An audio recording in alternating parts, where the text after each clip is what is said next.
Elizabeth Whitmore pressed the pen so hard against the paper that her fingers turned white, but she could not make herself sign.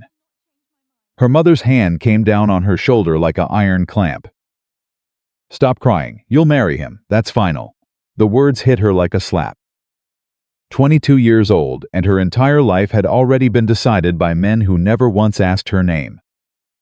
She had swallowed her voice for so long, she wasn't sure it still existed. Then the door opened, and everything changed.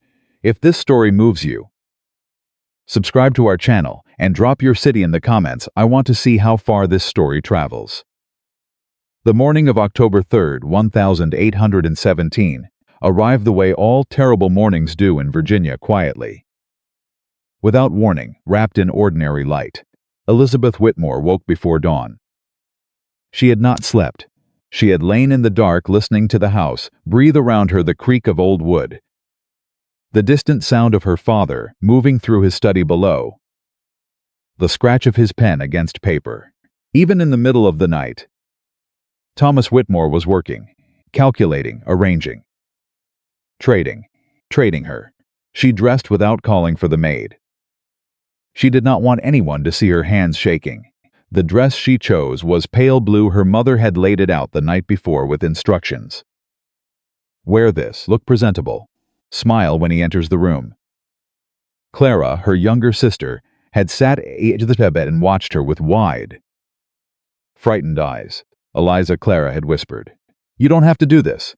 "Yes," Elizabeth had said quietly. "I do." She had believed it when she said it.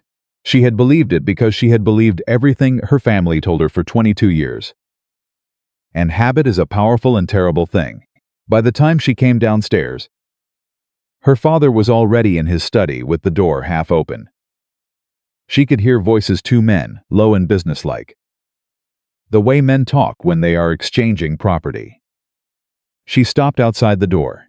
She listened. "The Whitmore estate carries significant debt," the first voice said.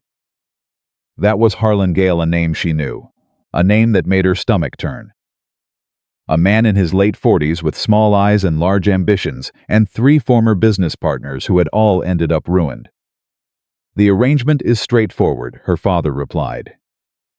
"You receive my daughter. I receive a clear account." A pause. "She's presentable, quiet, well-behaved." Another pause. "I'll need to see the signature before noon." Elizabeth pressed her back against the wall. Her lungs had stopped working properly. She stood there in her pale blue dress, in the hallway of the house she had grown up in, and she understood clearly, finally, completely, that she was not a daughter standing outside her father's study. She was merchandise being appraised. She walked in anyway. Both men looked up. Her father's expression tightened in a way that meant, "I did not invite you." "Elizabeth." His voice was a warning. She looked at Harlan Gale. He looked back at her, the way a man examines a horse at auction, measuring, calculating, unmoved. "Miss Whitmore," he said with something that was not quite a smile. She said nothing. Her father gestured toward the desk. "Come." She sat, because she still did in those days. She sat when she was told to sit, and stood when she was told to stand, and was quiet when she was told to be quiet.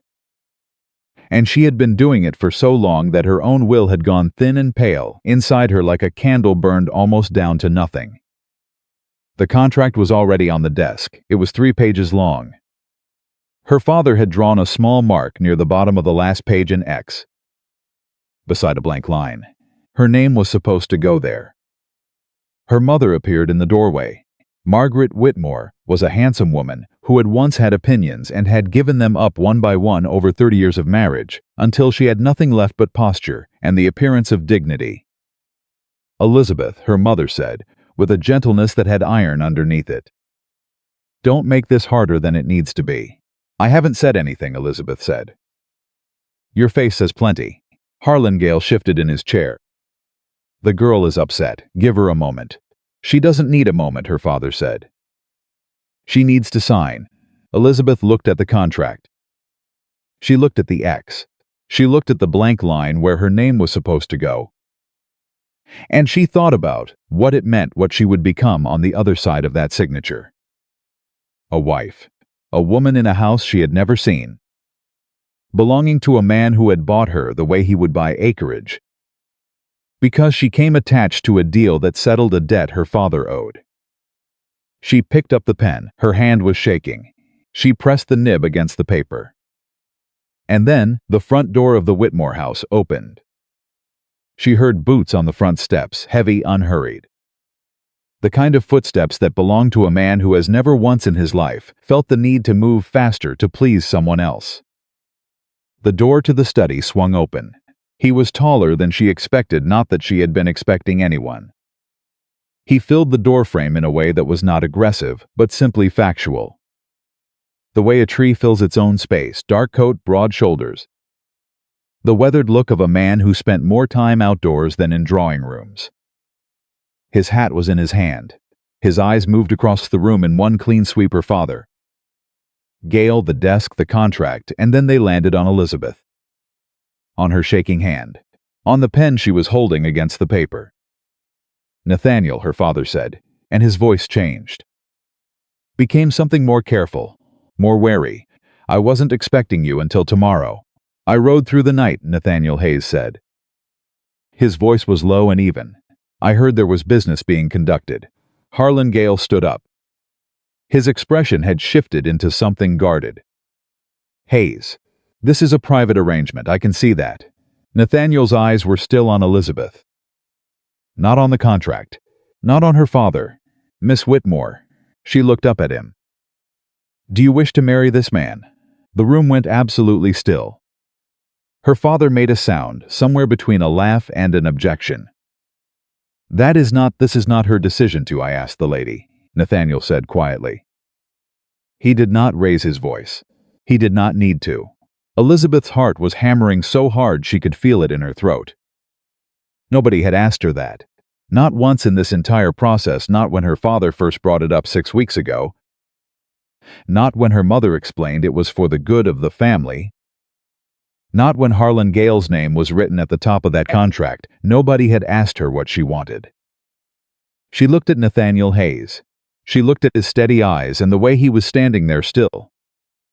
Patient, waiting as if her answer actually mattered. As if she was a person and not a signature. No, she said. I do not. Her voice came out quieter than she intended. But it came out, and it was the most honest thing she had said in 22 years. Nathaniel nodded once. He looked at her father, he looked at Gale. Then she will not sign. He reached out, picked up the contract from the desk, just picked it up. Casually, the way you pick up something that does not concern you, and placed it in Gale's hands. I believe we're finished here, he said. Harlan Gale's face went dark with color. You have no authority in this house, Hayes. This arrangement was, what arrangement? Nathaniel's tone remained level. I see a frightened young woman who just told you she doesn't consent. In the state of Virginia, that carries legal weight. He glanced at Thomas Whitmore. You know that, Thomas. Her father's jaw worked. You're interfering in a family matter. I'm preventing a transaction.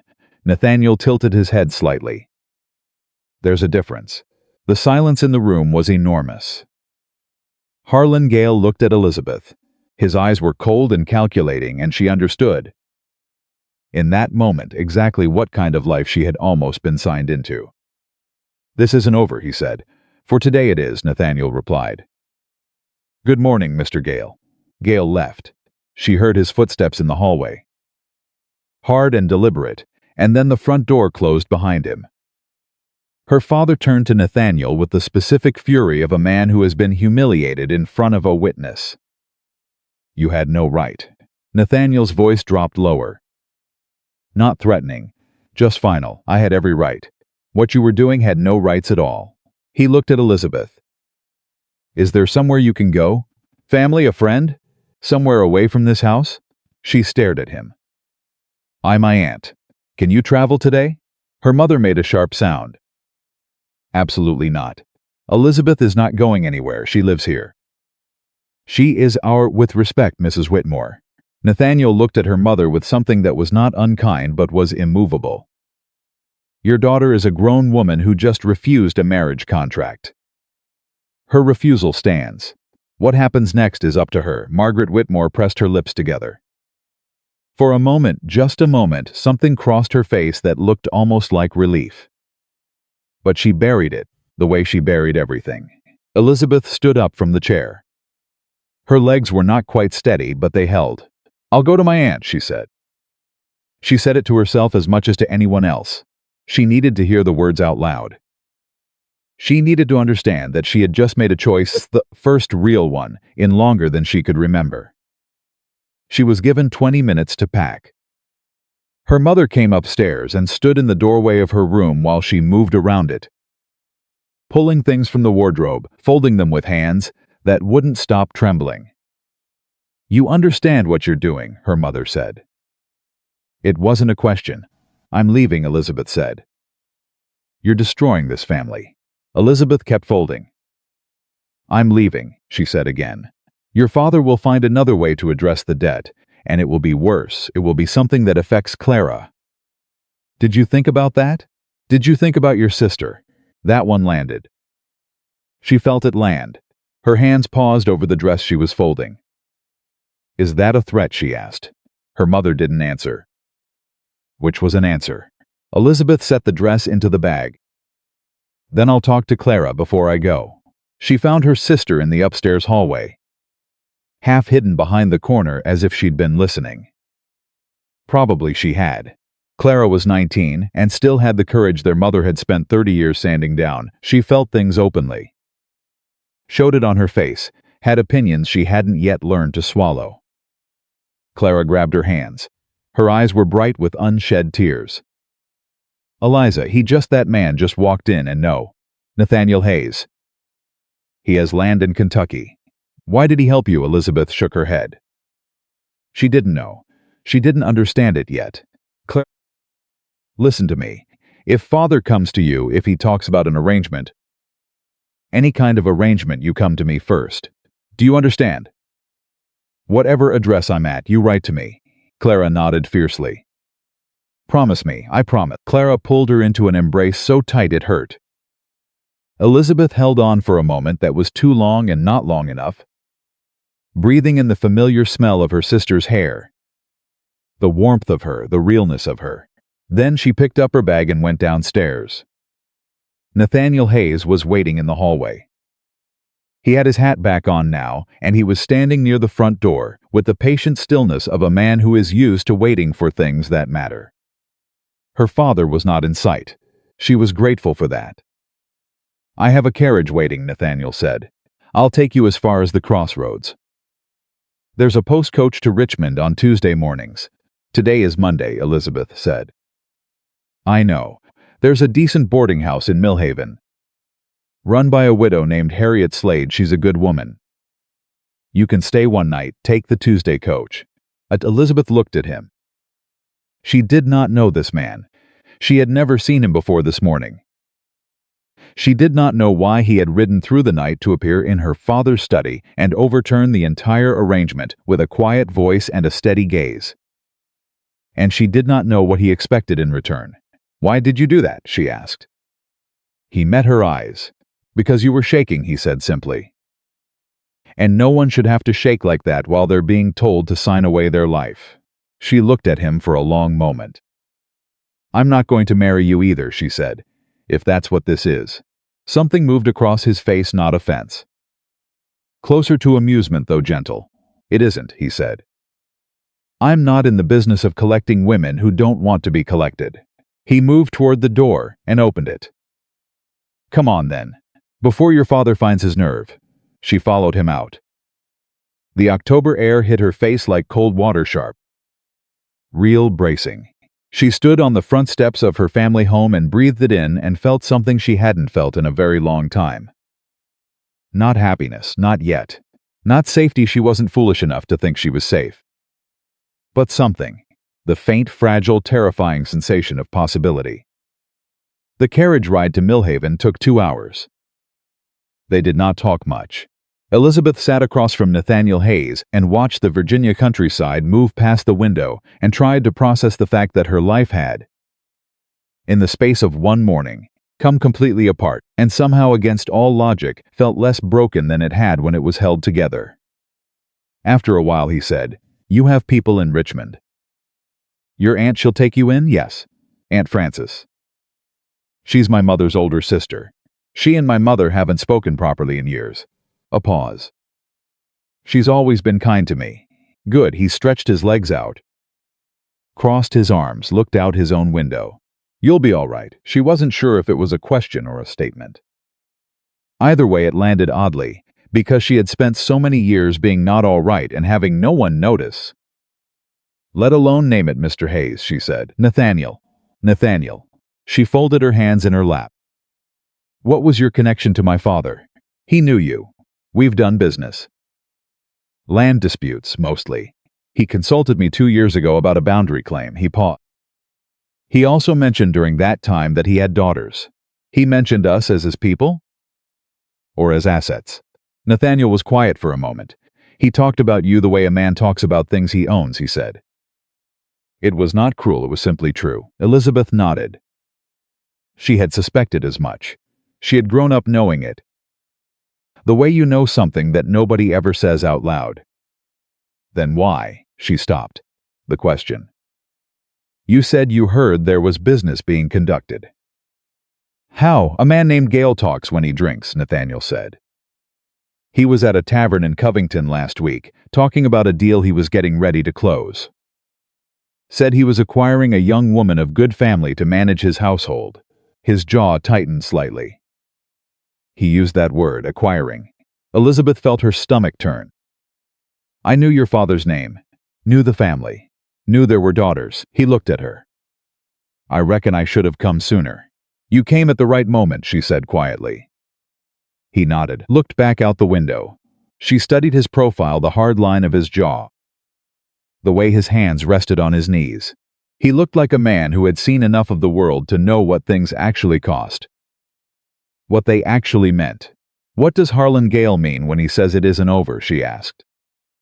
Nathaniel's expression didn't change. "It means he's embarrassed and he's going to look for a different way to get what he wants. He might pressure your father. He might try to find some legal mechanism." He glanced at her. "It means you should stay in Richmond for a while. Not make yourself easy to find. You think he'd come after me? Men like Gale don't like being told no by someone they've already decided belongs to them." He said it flatly. "He'll look for leverage." She absorbed that. It should have frightened her more than it did. Maybe the fear would come later, when the shock of the morning wore off. For now she just felt strangely clear. "All right," she said. He looked at her. Something shifted in his expression, not quite surprise, but close to it, as if he had expected tears or panic, or a collapse, and instead got just "all right." "All right," he agreed. Millhaven was a small town, one main street. A church, a general store, a smithy, and the boarding house run by Harriet Slade, who was indeed a good woman. She was also perceptive. Because, when Nathaniel brought Elizabeth to her door and made brief, quiet explanations, Harriet took one look at Elizabeth's face and said, "You come on inside, honey, and I'll put the kettle on." Elizabeth sat in Harriet Slade's kitchen and drank hot tea and felt the morning slowly settling over her like sediment, layer by layer, until she could almost see the shape of what had happened. She had refused, she had said no, and the world had not ended. Harlan Gale was still out there. Her father was still furious. The debt was still real. None of those things isn't fixed by one woman saying no in one room. But she had said it, and she was still here. Nathaniel appeared in the doorway of the kitchen. He had arranged her overnight stay, settled the cost of it with Harriet before Elizabeth could protest, and was now pulling on his riding gloves. "The Tuesday coach leaves at 7 in the morning," he said. "Harriet will make sure you don't miss it." "I will," Harriet confirmed, refilling Elizabeth's cup. Elizabeth looked at Nathaniel. "Where are you going?" "Back toward Covington tonight. I have business to attend to in Kentucky by the end of the week." She stood up. It seemed wrong to let him simply leave, Mr. Hayes. "Nathaniel, I don't know how to." She stopped. Words were inadequate. "Thank you." He looked at her for a moment. The kitchen light was warm, and it caught something in his expression that she didn't quite have a name for. Not warmth exactly. Or not only warmth. Something more thoughtful than that. "Take care of yourself, Miss Whitmore," he said. "Write to your aunt tonight so she's expecting you." He settled his hat. "Don't let anyone else put a pen in your hand without asking you first what you're signing." Then he walked out the door. And she listened to the sound of his boots on the boards of the porch. And then the sound of hooves. And then just the quiet kitchen and Harriet's steady presence and the smell of tea. She wrote to Aunt Frances that night. She sat at the small desk in the room Harriet had given her, and she wrote 4 drafts before she found one she could send, one that explained enough without unraveling completely, that asked for help without begging, that told the truth about what had happened without making her father sound like a monster. Even though he had been acting like one, she was not ready to decide what her father was. That would take longer. She wrote the letter. She sealed it. She set it beside the candle to carry downstairs in the morning. Then she sat for a long time in the quiet. She thought about the pen in her hand, the X on the paper, the half-second she had been so close to simply doing what she was told, the way she had always done what she was told, because it was easier than fighting, and she was so tired, and she had believed, in that moment, that she had no choice. She thought about Nathaniel Hayes walking through that door. Not as a rescuer. She was honest enough with herself to understand the distinction. He had not rescued her. He had given her a moment of pause long enough to hear her own answer to his question. The answer had always been inside her. He had just stopped the room long enough for it to get out. "Do you wish to marry this man?" "No." She had said no. And the world had not ended. And she was sitting in a small, clean room in Millhaven, Virginia, alive and unbroken, with a letter to her aunt on the desk and the Tuesday coach at 7 in the morning. It wasn't much, but it was hers. Outside the window the night had gone fully dark, and the October stars were out, cold and bright and indifferent. And Elizabeth Whitmore sat in the small circle of candlelight and breathed, and thought, and for the first time in longer than she could remember, she allowed herself to wonder, not with hope exactly.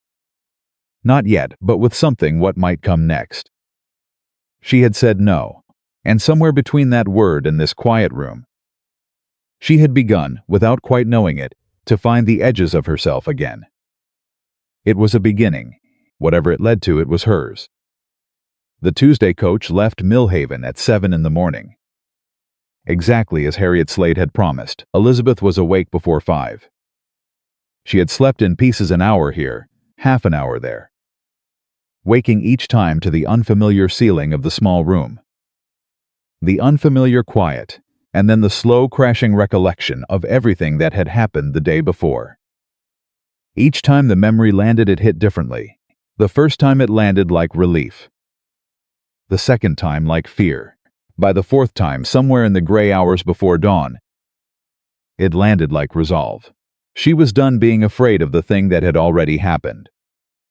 Harriet walked her to the coach stop with a tin of biscuits wrapped in cloth and the firm, no-nonsense embrace of a woman who has seen enough of life to know when a young person needs to be held without being asked. Elizabeth held on for a moment longer than she intended. "You write to me," Harriet said, "when you're settled."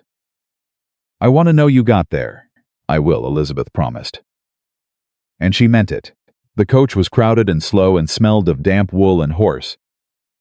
And Elizabeth sat pressed against the window with her bag on her lap and watched Virginia move past her and tried to figure out who she was going to be on the other side of this journey. She had been a daughter, a well-behaved one, a quiet one, a useful one in the way that daughters were useful, presentable at dinner, capable of managing household accounts, educated enough to reflect well on her family, but not so educated as to ask inconvenient questions. She had asked an inconvenient question yesterday. Or rather, she had answered one, no, one word, and the whole architecture of her life had shifted. By the time the coach rolled into Richmond that afternoon, she had decided 3 things. First, she would not go back to her father's house. Second, she would find out exactly what her grandmother had left her, because her father had mentioned an inheritance once, years ago, and then never mentioned it again, and Elizabeth had spent 12 hours on a coach thinking about why that might be. Third, she would not spend the rest of her life being managed by people who called it love. Aunt Frances was waiting at the coach stop. She was a tall woman in her 60s with sharp eyes and gray hair and the posture of someone who had decided, somewhere around the age of 40, that she was not going to apologize for taking up space. She took one look at Elizabeth and opened her arms and said nothing at all. Which was exactly right. "Come inside," Frances said. When Elizabeth had held on long enough, "I'll put supper on." "I'm sorry for the short notice," Elizabeth said. "I'm sorry I didn't. Stop apologizing," Frances said firmly. "Lord knows you've done enough of that in your life. Come inside." The house was warm and smelled of rosemary and old books, and the particular settled comfort that comes from a home where someone actually lives instead of just performs living. Elizabeth sat at the kitchen table, and Frances put food in front of her, and hot tea, and then sat down across from her with the straightforward look of a woman who intended to hear the truth. "Tell me," Frances said. So Elizabeth told her. All of it Harlan Gale's name on the contract. Her father's pen mark beside the X, her mother standing in the doorway with iron under her gentleness, and Nathaniel Hayes walking through the door. She told it without crying, which surprised her. She had expected crying. Instead, she felt like she was reporting the weather clear, precise, slightly stunned. When she finished, Frances was quiet for a long moment. "Your grandmother's inheritance," Frances said. Elizabeth went still.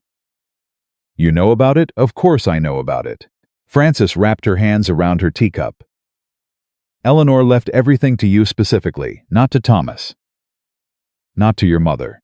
To you, Elizabeth Ann Whitmore. Named in the will by full name." She paused. "That was 11 years ago. When you were 11 years old. Eleanor trusted Thomas to manage it until you came of age." The air in the kitchen felt different suddenly. Heavier. "And when I came of age," Elizabeth said slowly.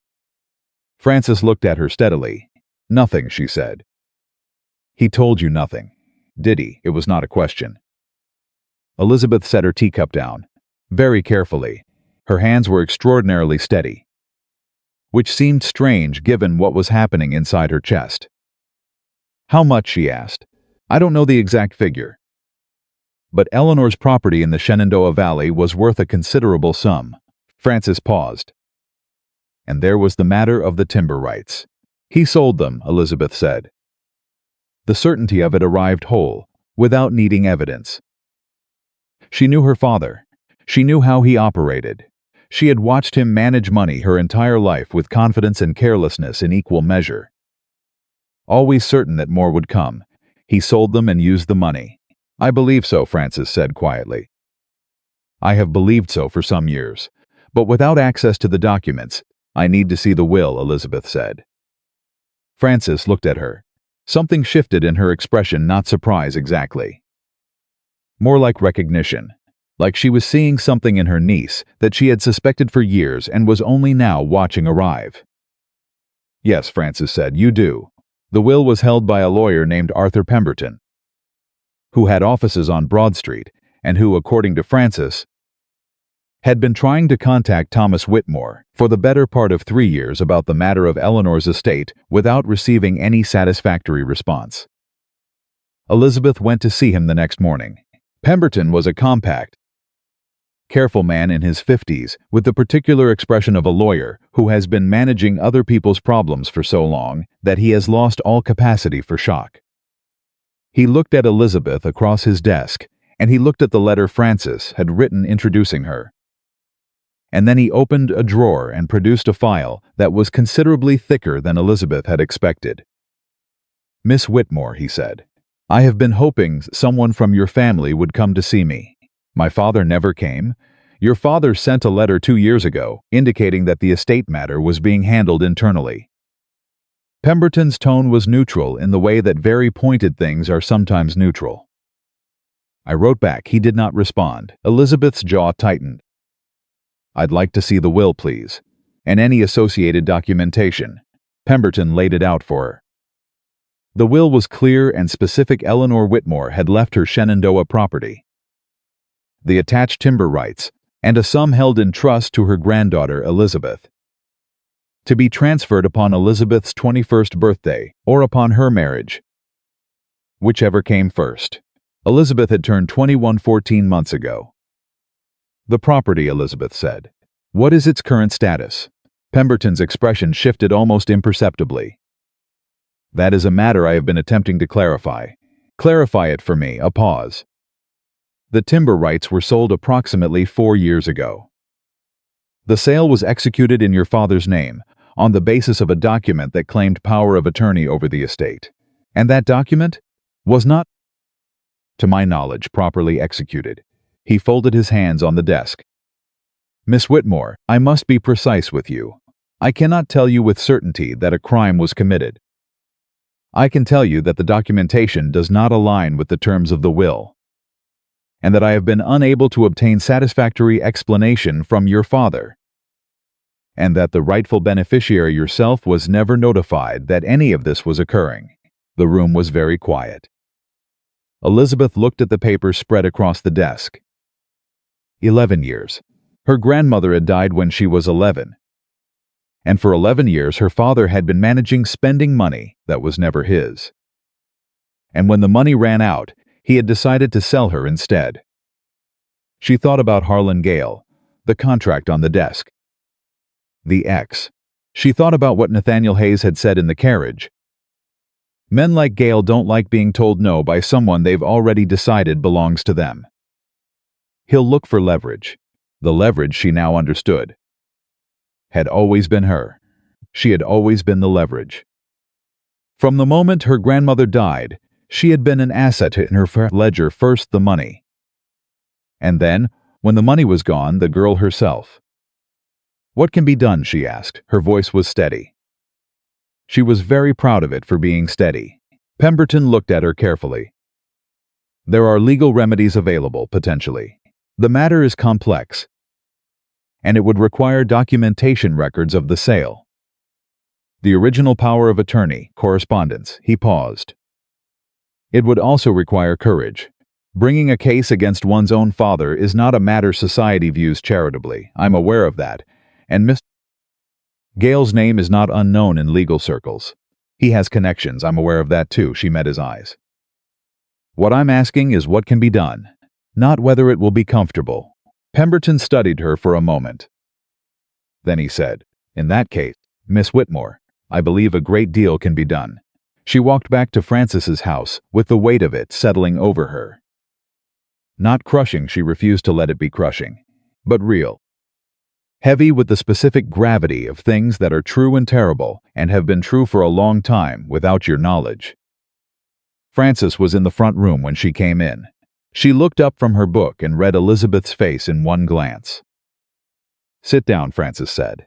And then, without planning to, without any warning, she put her face in her hands and she cried, not the quiet, controlled crying of a well-behaved daughter, but the hard, ugly, chest-heaving kind that comes from holding something in for too long.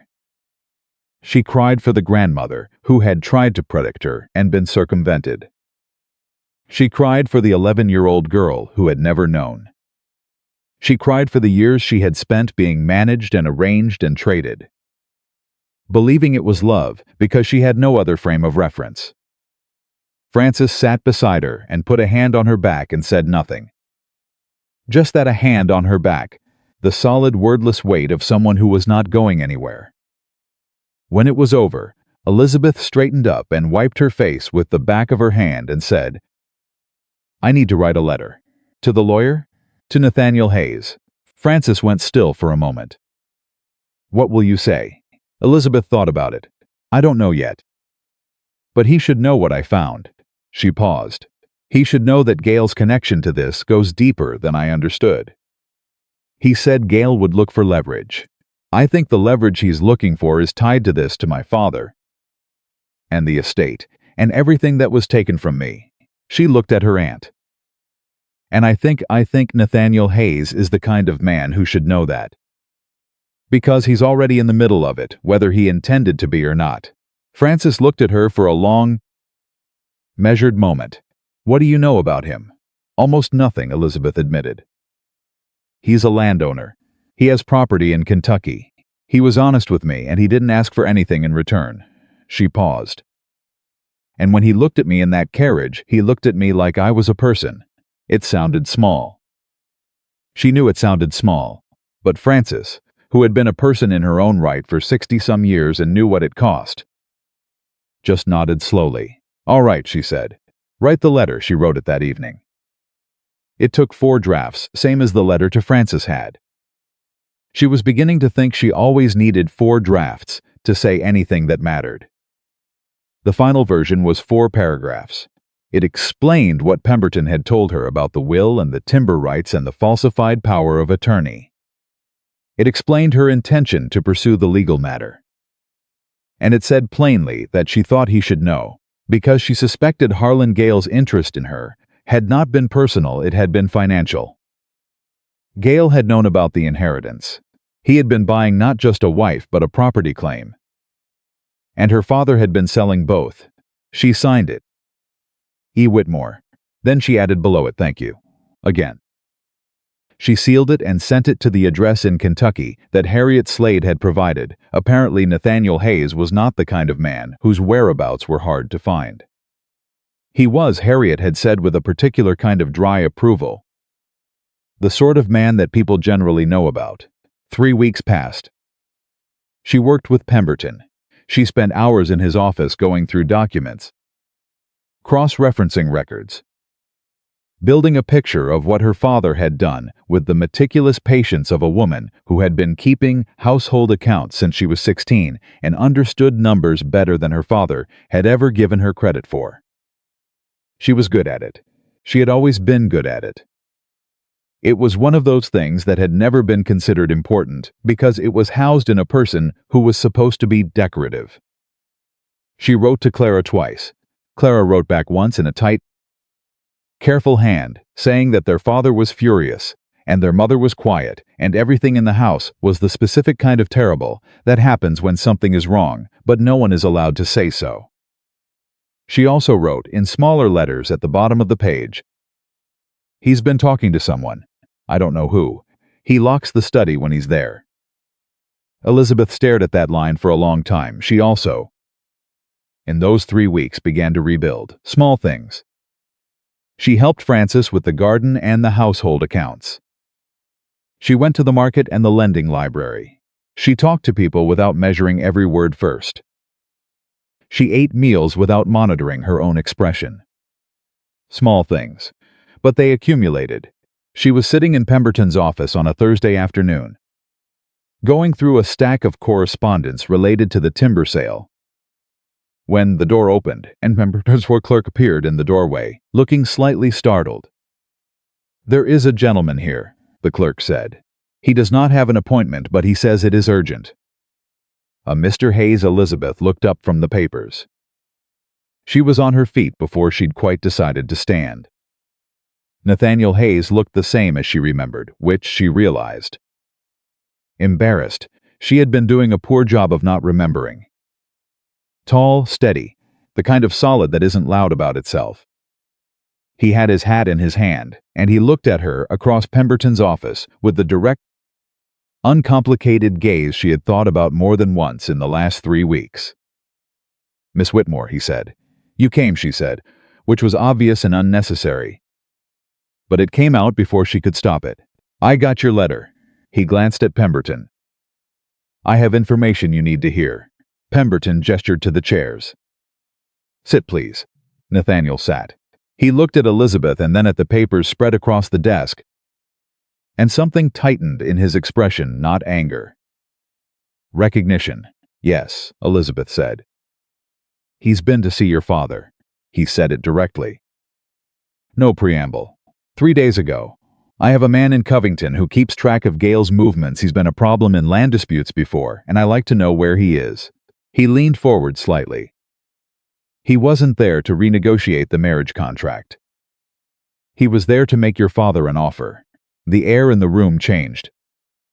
What offer? Elizabeth asked. If your father signs over any remaining claim to the Whitmore estate, whatever can still be legally extracted, Gale will clear his debts entirely. Nathaniel's voice was measured. Even. He doesn't need to marry you, Miss Whitmore. He just needs your father to hand him the legal pathway to the land and the assets your grandmother left. Elizabeth sat very still. He needs a document, she said slowly, signed by my father. Handing over the estate, which your father is apparently willing to do, Nathaniel said. Given the alternative being, Gale has copies of the original timber sale documentation. The falsified power of attorney. He looked at her steadily. If your father doesn't cooperate, Gale exposes the fraud. Your father faces legal consequences. The family loses everything that's left anyway, but publicly. And criminally. Elizabeth felt something move through her that was cold and very clear. Her father was trapped. Gale had constructed it perfectly. He'd waited 3 weeks while she was here building her legal case, and he had gone around her entirely. He didn't need her signature. He just needed her father's panic. When is he supposed to sign, she asked. My man didn't know the exact date. But the conversation was recent. I'd estimate days. Maybe a week. Then we don't have time. She looked at Pemberton. What do we need to stop it? Pemberton was already reaching for papers. A court injunction preventing any sale or transfer of estate assets pending investigation of the original will provisions. He looked up. I can file for that, but it will require you to be named as the petitioning party. It will become a matter of public record. I know, your father will know immediately. I know, Mr. Gale will know. I know, she said it without hesitation. Without the flinch she might have had 3 weeks ago. Something had changed in those weeks, something quiet and internal and real. The crying in Francis's front room. The hours in Pemberton's office with the numbers and the documents. The letters to Clara. The small daily work of becoming someone who took up the space she was entitled to. File it, she said, if possible. Pemberton nodded. He was already writing. She looked at Nathaniel. He was watching her with that direct, thoughtful expression she was beginning to understand was simply how he looked at things fully. Without evasion. He wasn't measuring her. He was just seeing her. You rode from Kentucky to tell me this, she said. Covington, technically. I was dealing with the land dispute I mentioned, a pause. But yes, you didn't have to do that. He looked at her for a moment. I know, he said, and left it at that. She wanted to ask him why. She wanted to understand the shape of his involvement. The logic of it, what she was to him, whether she was a cause. A coincidence, an obligation he had walked into with his eyes open. She wanted to ask it plainly, the way he asked things plainly. And get a plain answer back. But Pemberton was writing. And there was an injunction to file, and Gale was somewhere between Covington and her father's study, with a document that could strip her of everything her grandmother had tried to leave her. There would be time for plain questions later. All right, she said. Same as in the carriage. Same word. Same resolve underneath it. Nathaniel nodded. Same as in the carriage, too. All right, he said. Pemberton filed the injunction that afternoon. By evening, it had been entered into the court record. By morning, it would be served to Thomas Whitmore, and Harlan Gale's name would appear in the associated documentation. And what had been a private family humiliation would become a matter of official legal record. Elizabeth knew this. She sat with it that night in Francis's kitchen while Francis made tea she didn't ask for and wouldn't have known she needed. And she thought about her father opening that document. She thought about her mother reading it over his shoulder. She thought about Clara, in that house, trying to navigate the aftermath. She wrote to Clara that night. Not a careful, measured letter, a real one. She told her what was happening. She told her about the will and the timber rights and the injunction. She told her that it would likely become loud and uncomfortable before it became resolved. And she said, if it gets bad, if father turns this toward you, get out. Come here. Francis will take you in. I will take you in. You do not owe him this. She sent the letter with the first morning post. Then she went back to Pemberton's office, where Nathaniel Hayes was already waiting with a second cup of coffee and a new piece of information that changed the shape of everything. "Gail doesn't just want the land," Nathaniel said. Before she had even taken her coat off, he held a document folded. Slightly travel-worn, he wants the water rights that come with it. The Shenandoah property sits above a tributary that feeds directly into a canal project Gail has been quietly funding for 3 years. He set the paper on the desk. That property is worth 4 times what anyone estimated. Elizabeth. It was the first time he had used her name. Not Miss Whitmore, Elizabeth. She noticed it. She did not say anything about it. But she noticed. She picked up the document and began to read. And as she read, as the numbers resolved into meaning, and the meaning resolved into the full picture of what Harlan Gale had been building not just toward her, but toward the land itself, the water, the canal, the future wealth of it, she felt something settle into place inside her chest. Not anger, not fear, purpose. "He's been planning this for years," she said. "Since before your grandmother died, I think," Nathaniel said. "Or close to it." He knew Eleanor. It wasn't a question. The pieces were aligning themselves without her having to force them. He knew about the will. He knew the land was going to Elizabeth Whitmore, and he's been waiting for a version of events where he could get to it legally. Nathaniel's voice was steady. "Marrying you was the cleanest path. When that didn't work, he went to your father instead." She set the document down. She looked at it on the desk, among all the other documents, the will, the timber records, the falsified power of attorney, the injunction filing, an entire landscape of what had been done to her, spread out across a lawyer's desk in Richmond. She thought about the pen in her hand that morning in October. The X on the paper. "He won't get it," she said. It was not a wish, not a prayer. It was a statement of what was going to happen. Nathaniel looked at her. "No," he said quietly. "He won't." The injunction was served to Thomas Whitmore on a Friday morning. Elizabeth knew the exact moment it happened, because Clara sent a letter that arrived 2 days later. Written in the kind of handwriting that happens when a person's hands are shaking and they write anyway. The letter said 3 things. First, that their father had read the document at the breakfast table and gone so pale that their mother had thought he was ill.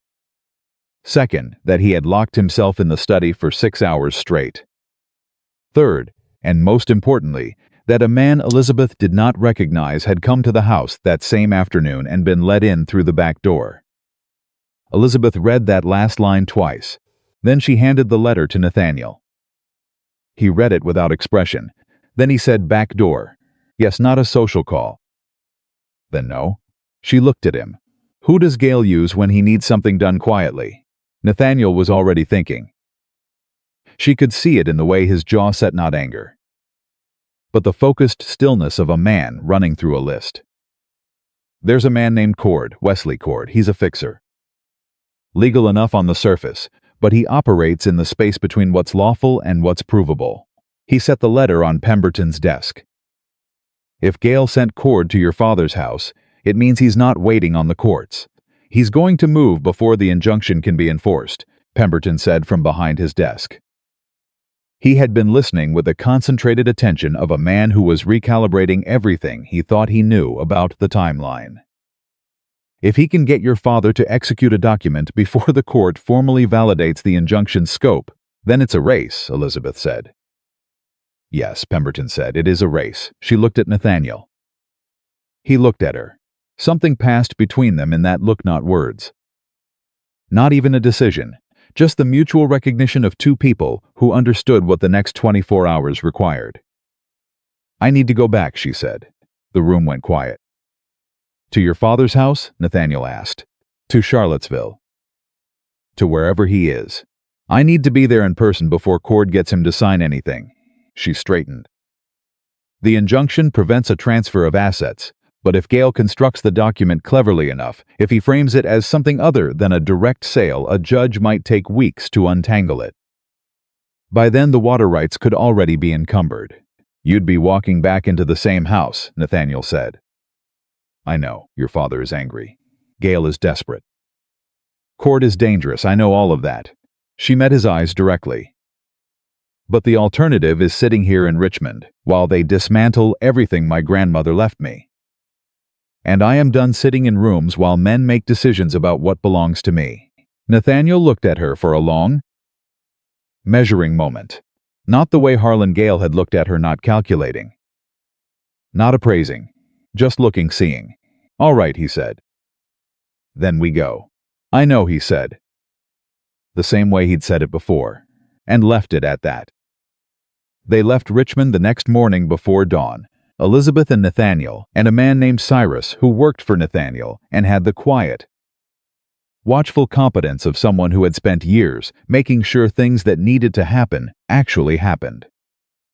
Frances stood at the door and watched them go with an expression that was partly pride and partly the careful restraint of a woman who wanted to say something and understood that the time for saying it had already passed. Be careful, Frances said, and be right. Those two things are not always the same. I know, Elizabeth said. She did know. She had spent the last 4 days being absolutely certain that she was right legally, morally, in every way that mattered, and understanding that being right was not armor. Being right had not stopped Harlan Gale from sitting in her father's study with a contract. Being right had not stopped her father from putting that X on the paper. Being right was necessary, it was not sufficient. The road to Charlottesville was long and cold, and the sky was the flat, pewter gray of early November. Elizabeth sat inside the carriage and Nathaniel sat across from her, and for a long while neither of them spoke, which was a kind of comfort she had not expected. She was used to silence being uncomfortable. Silence in her family's house was always loaded. Always a held breath before something landed. This silence was different. It was simply two people occupying the same space without needing to perform anything. After a while, Nathaniel said, "Tell me about your grandmother." It caught her off guard. "Eleanor, you've been fighting for what she left you for weeks. I'd like to know who she was." Elizabeth looked at her hands. She was the first person who ever told me I was smart," she said. "Not pretty, not well-behaved. Smart." A pause. "She kept her own accounts. Managed her own land after my grandfather died. My father always talked about her with this particular tone, respectful on the surface. But underneath it he was always slightly irritated. The way men get when a woman turns out to be more capable than they expected." She looked up. "She died when I was 11. She left me everything she had. And I didn't know." "You know now," Nathaniel said quietly. "I know now," she agreed. Another mile passed under the wheels. Then she asked, because she had been not asking it for long enough. "Your sister." He went still for just a moment. Not a flinch too controlled for that. But something shifted. "Harriet Slade mentioned." Elizabeth started. "Harriet talks," he said, without heat. He looked out the window. "My sister's name was Alice. She was 20 years old when our father arranged her marriage. I was away militia business. It was 1814. Things were complicated." His voice was even. "Careful. I came back and she was already signed, already committed. Already living in a house with a man I would not have chosen for her in any universe." He paused. "She was not mistreated. Not exactly, but she was unhappy for a long time.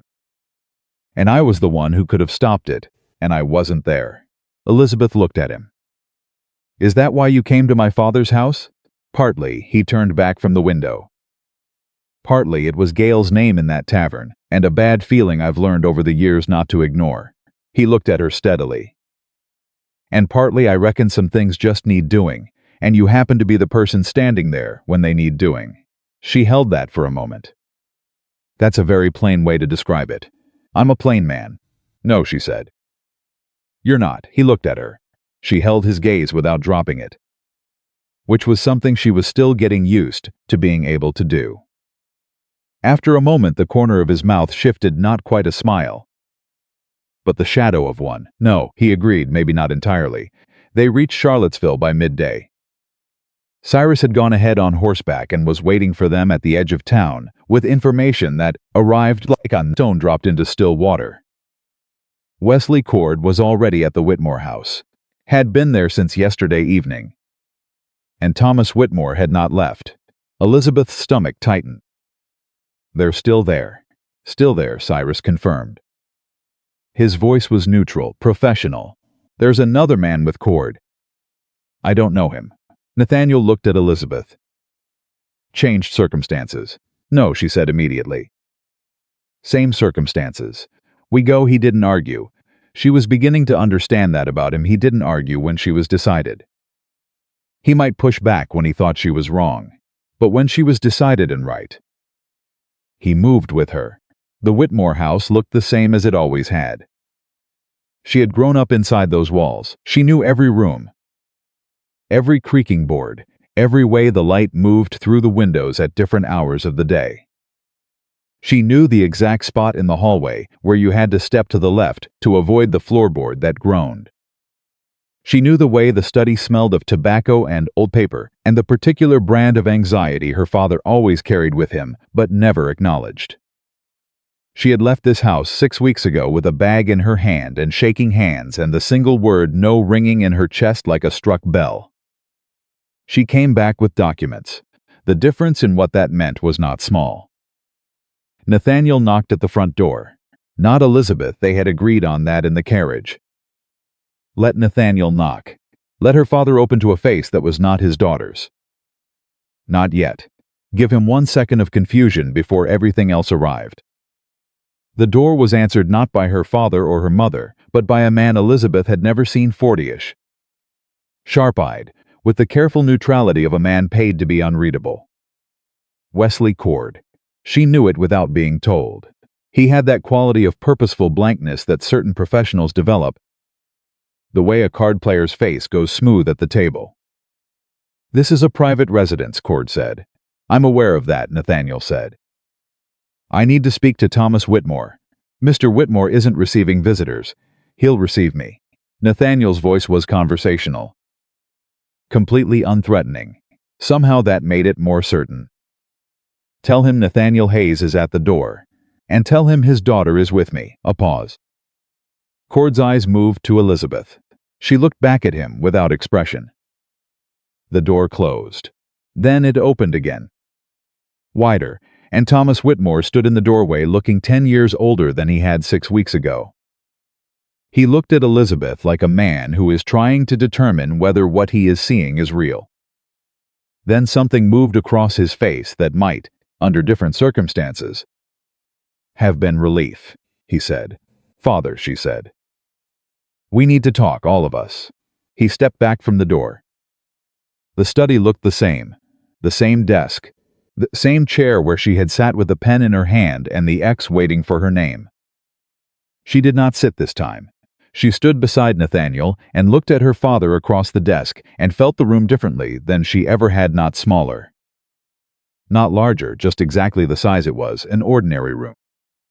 An ordinary desk. The particular domain of a man who had made decisions about her life as if she were furniture, and had been doing it so long he had stopped noticing. Wesley Cord stood near the door. The second man Cyrus had mentioned was not in the room. Elizabeth noted this and filed it. On the desk there was a document. New. Clean paper, dense type. She could see Gale's name near the top. Don't touch that, Cord said, when Elizabeth's eyes moved to it. I'm not going to touch it, she said. I'm going to describe it. She looked at her father. Mr. Cord has brought you an agreement that would transfer the remaining claims of the Whitmore estate to Harlan Gale. In exchange, Gale clears your debts and does not pursue the matter of the fraudulent power of attorney you used to sell the timber rights. She watched her father's face. That's the arrangement, is it? Thomas Whitmore was quiet. He looked at his hands. Is it? She said again. You don't understand the pressure I'm under, he said. Low. Tight, I understand it exactly, Elizabeth said. That's why I'm here. Gale will ruin me. He has documentation, so do I. She reached into her bag and produced the file Pemberton had assembled, organized. Annotated, thorough. She set it on the desk beside Gale's document. This is the original will. This is the record of the timber sale. This is the filing for the court injunction. She laid each paper down with the calm precision of a woman who had spent 4 weeks preparing for exactly this moment. And this is a letter from Arthur Pemberton, who has been Eleanor's estate lawyer for 15 years, stating that he is prepared to testify that no properly executed power of attorney was ever created. Cord's expression had not changed. But his stillness had changed quality. It was the stillness of someone recalculating. Those documents, Cord said, do not supersede. They supersede everything you brought with you, Elizabeth. She looked at him directly. Mr. Cord, I have no quarrel with you. You're doing work you were paid to do. But the legal ground you're standing on has shifted. And I suspect you know it. A pause. Cord looked at the papers on the desk. At Pemberton's letter. At the injunction filing. Gale was not fully informed of the injunction, Cord said carefully. Mr. Gale was served notice of the injunction 3 days ago, Nathaniel said from beside Elizabeth. Same as Mr. Whitmore.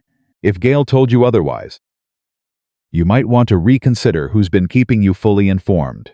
Something moved behind Cord's eyes. A reassessment. She watched it happen the moment when a professional realizes he has been given incomplete information by the man who hired him, and begins to calculate what that means for his own position. I need to speak with my client, Cord said. Of course, Elizabeth said.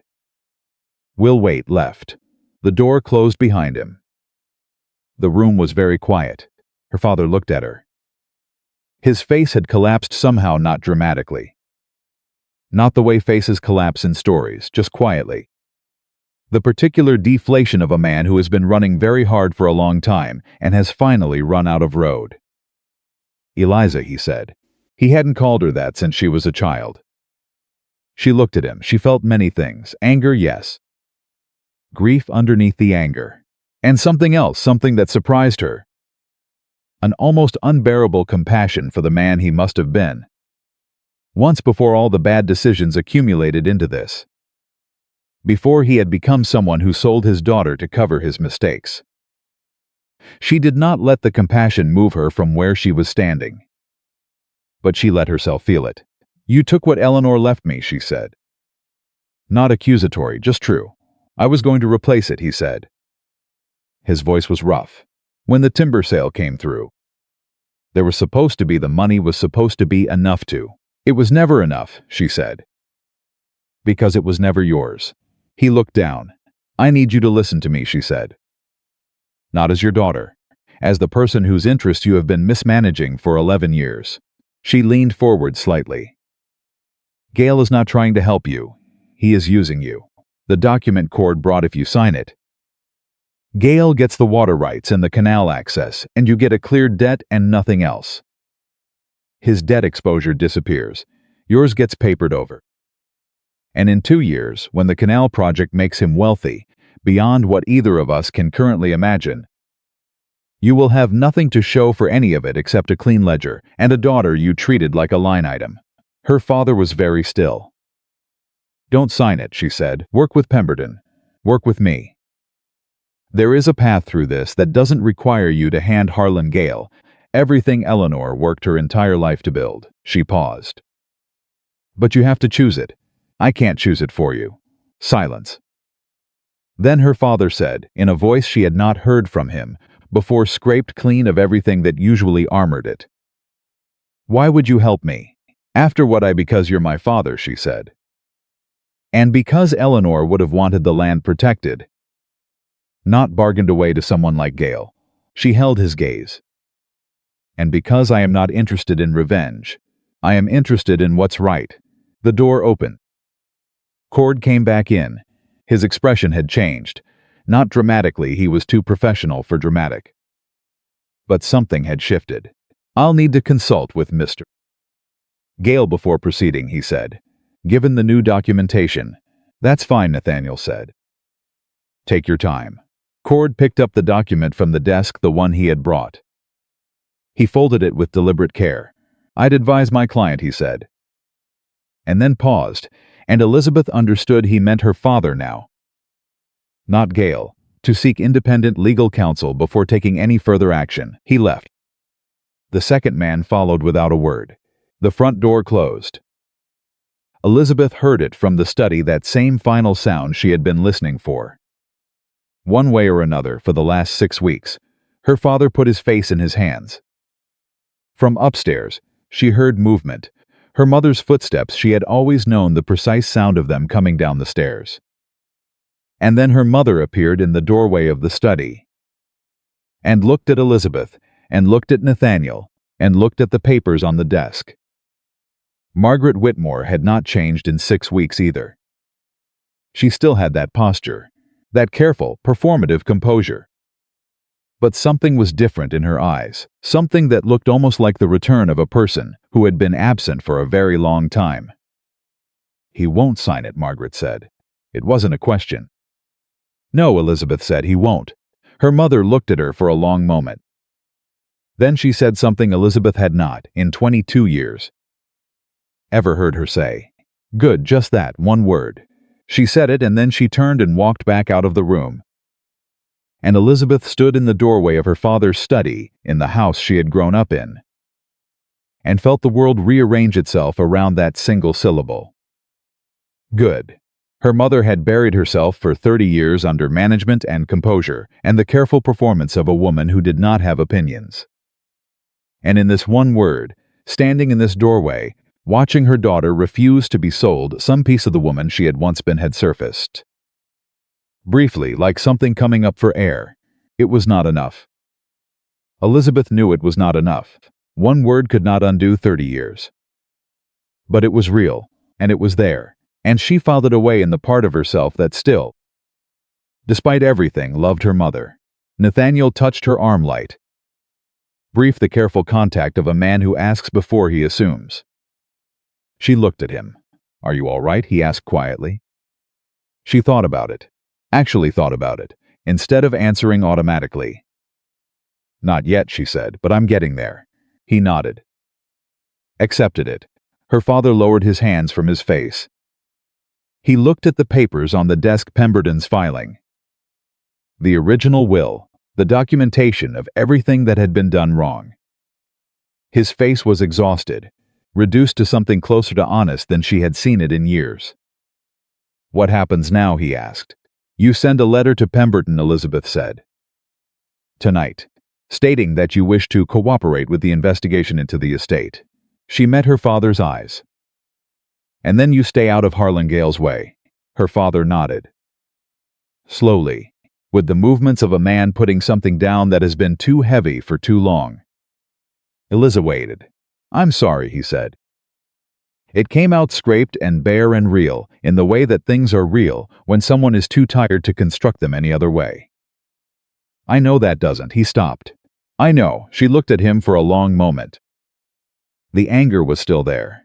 The grief was still there. They would not resolve quickly. She was not going to pretend they would. "I know," she said. "We'll talk more. Not today." She picked up her papers from the desk. She organized them with the same methodical care she had used to lay them down. Then she put them back in her bag, and she walked out of the study, and down the hallway, and out the front door of the house she had grown up in. The November air was cold on her face, sharp, real. Nathaniel came out behind her. Cyrus was waiting with the carriage. Everything was ready. She stopped at the bottom of the steps and breathed. One long, full breath. "He'll cooperate," she said. "I think so," Nathaniel agreed. "Gale isn't done." She said it without drama, just the clear, factual understanding of a woman who had been studying her enemy for long enough to know how he operated. Cord is going back to him right now. Gale is going to learn that the ground shifted and he's going to look for a new angle. "Yes," Nathaniel said. "He will. What does he do when he's cornered?" Nathaniel was quiet for a moment. The kind of quiet that means a man is deciding how much of the truth to deliver and in what order. "He goes after what matters most to the person he's fighting," he said. "He finds the thing you love and he uses it." Elizabeth went very still. She thought about Clara's letter, the back door, the unfamiliar man. She thought about Clara, 19 years old, still inside that house. writing letters in shaking handwriting, watching their father lock himself in the study. Clara, who had promised to come to Elizabeth if anything happened. Clara, who had not written in 5 days. She turned back to Nathaniel. He already found it, she said, and she was already moving toward the carriage before she finished saying it. Cyrus drove hard. Elizabeth sat in the carriage with her hands pressed flat against her knees and her mind running faster than the horses. 5 days. Clara had not written in 5 days.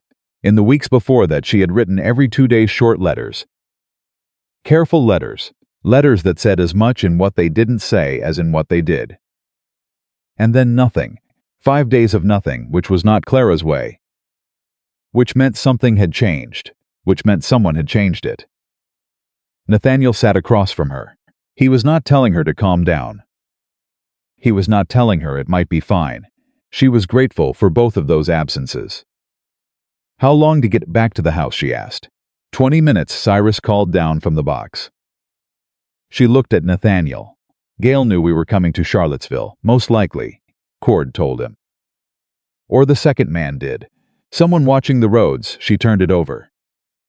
He knew we were going to my father, so he moved on Clara while we were occupied. That would be his pattern, Nathaniel said. Create a distraction. Use the opening. What does he want with her? She's not the one named in the will.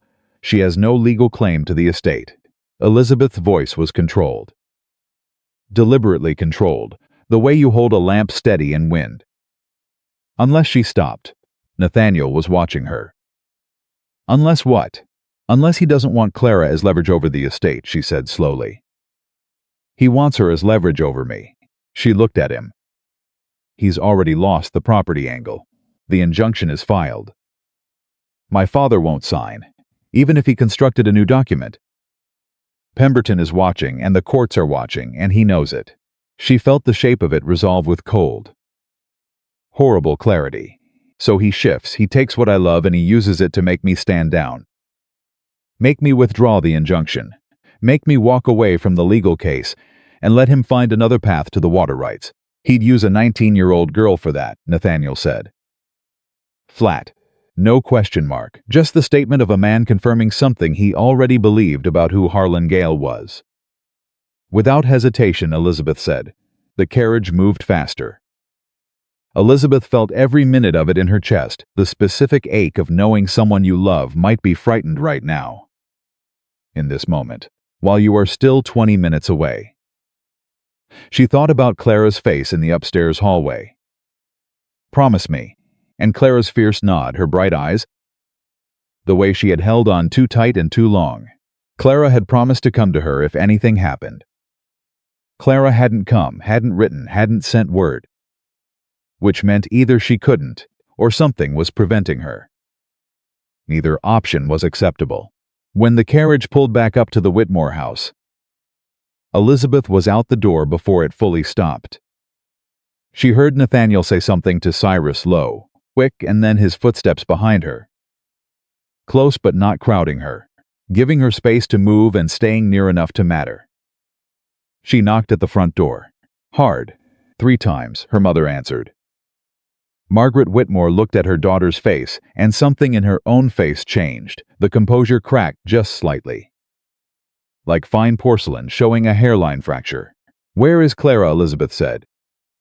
No preamble. Where is she? Her mother stepped back from the door. She's inside. She's safe. Margaret stopped. She pressed her hand to her mouth for a moment. It was the most unguarded gesture Elizabeth had ever seen from her. A man came yesterday, she said. He wasn't Cord. Younger. He spoke to your father privately, and then he spoke to Clara. He spoke to Clara. Elizabeth's voice had gone very quiet. What did he say to her? I wasn't in the room. Margaret's eyes were bright. Not tears, not quite. Something harder than tears and more desperate. Afterward, Clara went to her room, and she hasn't come out properly since. She ate dinner at the table last night, but she didn't speak. This morning she said she needed to write a letter, and she went back upstairs. Elizabeth was already moving toward the stairs. Clara's room was the second door on the left. She had slept in it for 19 years. Elizabeth knocked once and opened the door without waiting. Clara was at her desk. There was paper in front of her and a pen in her hand. But she wasn't writing. She was sitting very still with her hands in her lap, looking at nothing, with the expression of someone who has received news that has not yet finished landing. She looked up when Elizabeth came in, and then something broke open in her face, relief and distress, and the specific expression of someone who has been alone with something heavy and has been waiting. Without quite knowing they were waiting for a particular person to arrive. "Eliza," she said. Her voice was thin. Elizabeth crossed the room and sat beside her and took her hands. They were cold. "Tell me," she said. Clara looked at the paper on the desk. "He said the man who came, he said that Gail knows things.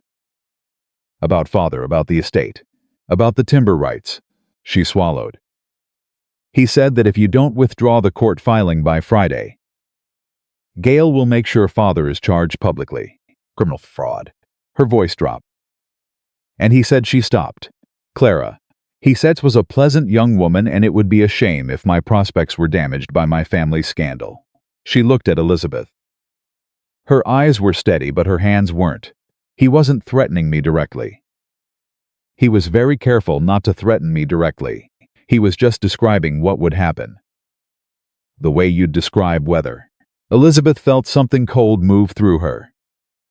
The professionalism of it, the deliberateness. That was worse than a direct threat you could fight.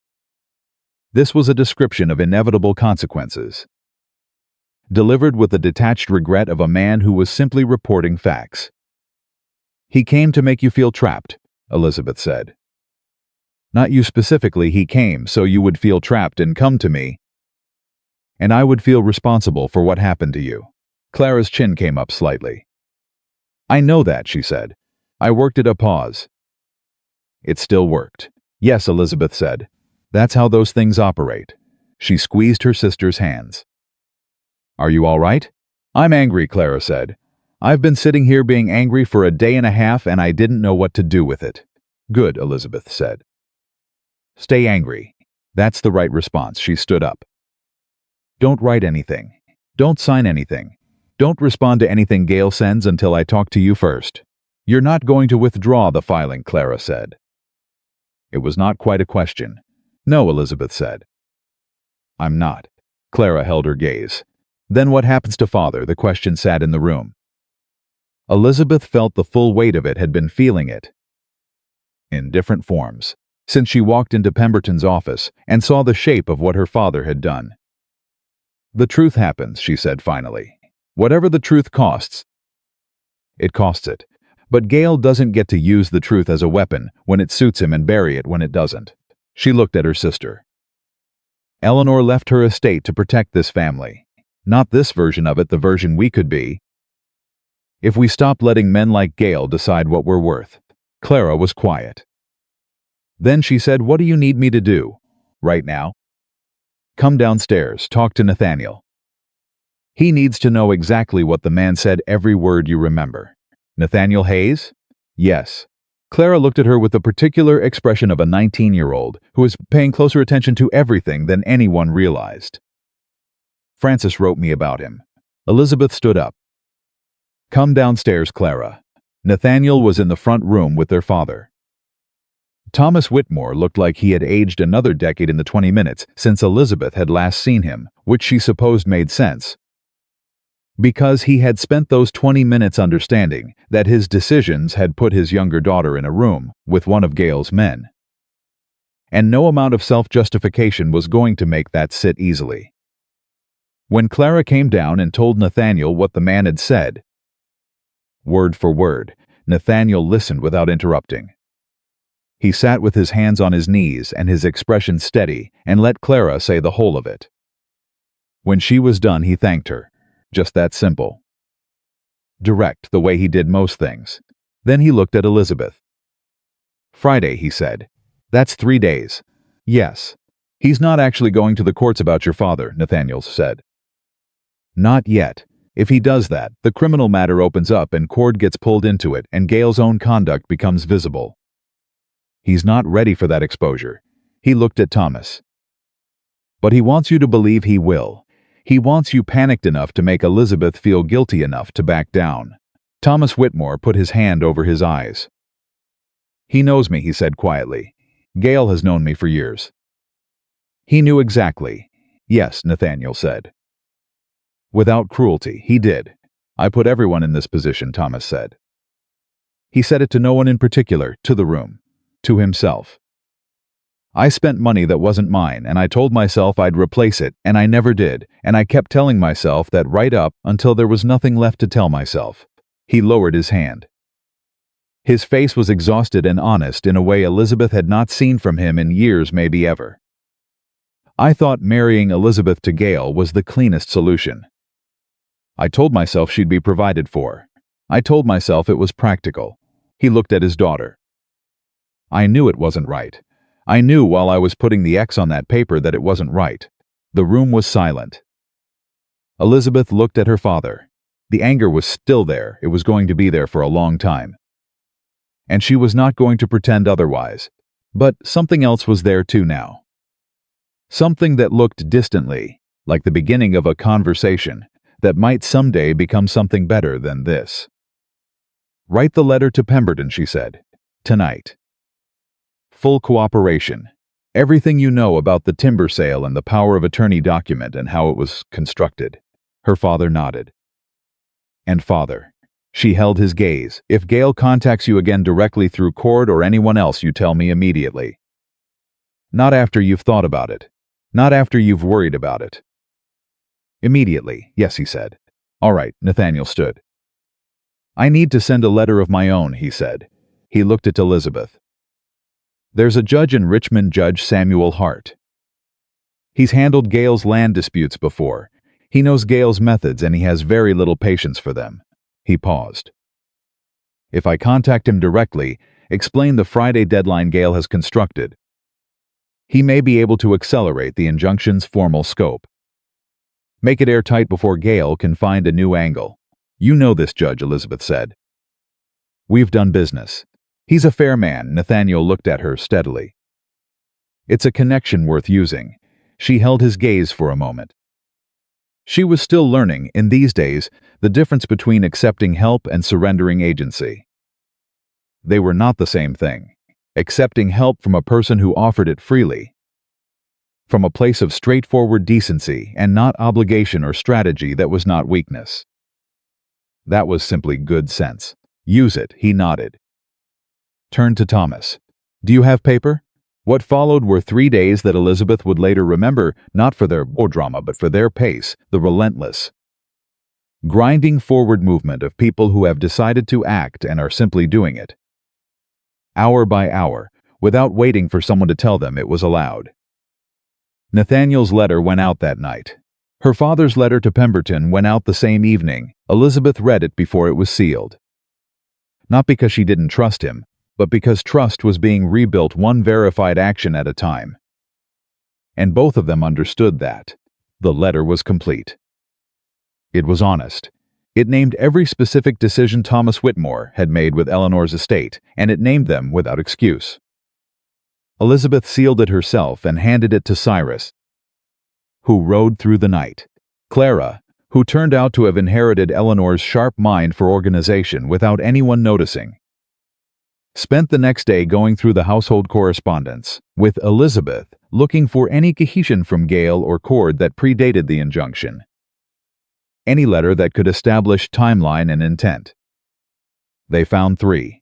2 were businesslike enough to be deniable. The third was not. It was dated 14 months earlier, 2 months before Elizabeth's 21st birthday. It was addressed to Thomas Whitmore and it was signed by Gail himself. And it discussed, in the careful language of a man who knew how to imply without directly stating, the matter of the Shenandoah property becoming available and the mutual benefits of a family arrangement. He had been planning this before Elizabeth even came of age. Before the inheritance was even technically transferable. Elizabeth held the letter and felt something move through her that was almost like awe, not of Gail, but of the specific cold patience of his planning. He had waited. He had watched. He had identified exactly what he wanted and built a path to it that ran straight through her. "He's been watching this family for years," Clara said quietly. From beside her. "Yes," Elizabeth said. That's Clara searched for the word. "That's not just greed. That's something else. It's obsession," Elizabeth said. "The land, the water rights, the canal project." She folded the letter carefully. "To a man like Gale, this isn't about money anymore. It's about winning something he decided was his before he had any right to it." She brought the letter to Nathaniel. He read it twice. His expression didn't change, but his hands tightened slightly on the paper, the only tell. The small involuntary response of a man absorbing something that confirms his worst suspicions. "This goes to Hart," he said, "along with everything else." "Yes," she said. He folded the letter. "You found this." "Clara found it." "I just recognized what it was. Still." He held her gaze with the specific quality of attention she had gotten used to from him, full, direct, unhurried. "You've built an entire case, Elizabeth." "From nothing, in 6 weeks," she looked back at him. "Eleanor built it," she said. She just didn't know she'd need it. On Thursday evening, the day before Gale's deadline, Arthur Pemberton arrived in Charlottesville. Elizabeth had not expected him. He sent no advance letter. Just appeared at the door in the early evening with a leather satchel and the expression of a man who has been traveling fast and is not going to let that stop him from being precise. "Judge Hart has agreed to an emergency hearing," Pemberton said, before he had fully crossed the threshold. "Monday morning." Richmond. He looked at Elizabeth. "The scope of the injunction will be formally expanded to cover any instrument of transfer, sale, or encumbrance relating to the Shenandoah property or its associated rights. That includes water rights," Elizabeth said. Explicitly. Pemberton set his satchel on the table. "Your father's letter was instrumental, combined with the correspondence from Hayes and the Gale letter you forwarded. Hart has enough to act." He paused. "Gale will be notified of the hearing by tomorrow morning, Friday." Gale's deadline. He would wake up to a court summons instead of her withdrawal. Elizabeth stood in the hallway of her family home and breathed. Around her, the house was quiet, her mother in the kitchen, Clara upstairs, Nathaniel standing near the door with his arms crossed, and the patient, watchful expression of a man who has just watched something he believed in arrive on schedule. "He's going to be furious," Clara said from the top of the stairs. She had been listening. Neither Elizabeth nor Nathaniel had expected anything different. "Yes," Elizabeth said. "What does he do when he's furious?" Nathaniel answered that one. "He makes mistakes," he said. "Controlled men make their worst decisions when they're angry. Gale has been controlled for a very long time." He looked at Elizabeth. "Monday's hearing will push him. He'll do something he hasn't planned. And when he does, we document it," Elizabeth said. "Same as everything else." She looked at Pemberton. "What do we need for Monday?" "Everything you have," he said. "The will, the timber records, the correspondence. Your father's testimony." He paused. "And Yumi," she said. "You are the beneficiary. You are the one who was never notified, never consulted, never given the choice your grandmother specified in that will." Pemberton's voice was even, but there was something underneath it, something that sounded, in a lawyer who had been careful and neutral for weeks, almost like indignation. "Miss Whitmore, Eleanor Whitmore left you that estate because she trusted that you would know what to do with it. The hearing on Monday is you proving her right." The words hit differently than she expected. Not because they were dramatic, Pemberton was constitutionally incapable of drama, but because they were true.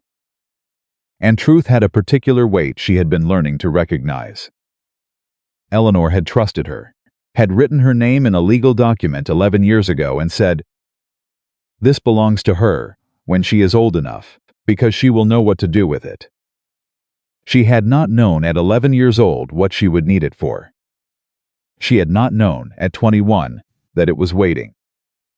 She had not known 6 weeks ago, sitting in her father's study with a pen in her hand, that the most important thing she would ever do was say a single word. But Eleanor had known something. had put her faith somewhere specific, had looked at a girl of 11 and seen someone worth protecting. Elizabeth was going to make Monday's hearing worth that faith. She looked around the room. Pemberton, with his satchel. Nathaniel near the door, Clara at the top of the stairs. Her father, somewhere in the study, writing the most honest letter of his life. Her mother in the kitchen, having said one word good and meant it. "All right," she said, "let's prepare." They worked through the night. Not frantically, methodically, the way you work when the work is important enough to deserve your full attention. Pemberton organized the documents into the order that would serve the hearing. Elizabeth annotated them, the places where the numbers didn't align, the dates that preceded what they should have, the signatures that looked wrong when you held them next to Eleanor's actual correspondence. Clara made copies, her handwriting small and neat and steady now that she had something useful to do with her anger. Nathaniel sat at the other end of the table and went through the Gale letter and 2 years of his own records of land disputes in which Gale had been involved, marking the ones that had involved similar patterns, documentation irregularities, pressured signatures, documents that appeared after the fact. By 2 in the morning, they had something that was not just a case. It was a portrait, a full, clear portrait of a man who had been doing this for years. To different people, in different ways, always targeting the thing someone loved most and using it to pry open whatever he wanted. Elizabeth looked at it spread across the table and thought, this is what Eleanor's money was always going to be used for. Not the land itself, not the timber, the canal project, the water rights, the ability finally to look at a man who had treated people like leverage and say, "We see you, we have always been watching, and now the courts will see you too." Nathaniel pushed his chair back. He looked at her across the table with the expression she had come to understand was how he looked when he was about to say something he had been thinking for a while. "You should sleep," he said. "So should you. I will." In a minute. He looked at the documents. "When this is over," he stopped. She waited. "When this is done and the hearing is settled, and Gale is where he belongs legally," he looked up at her.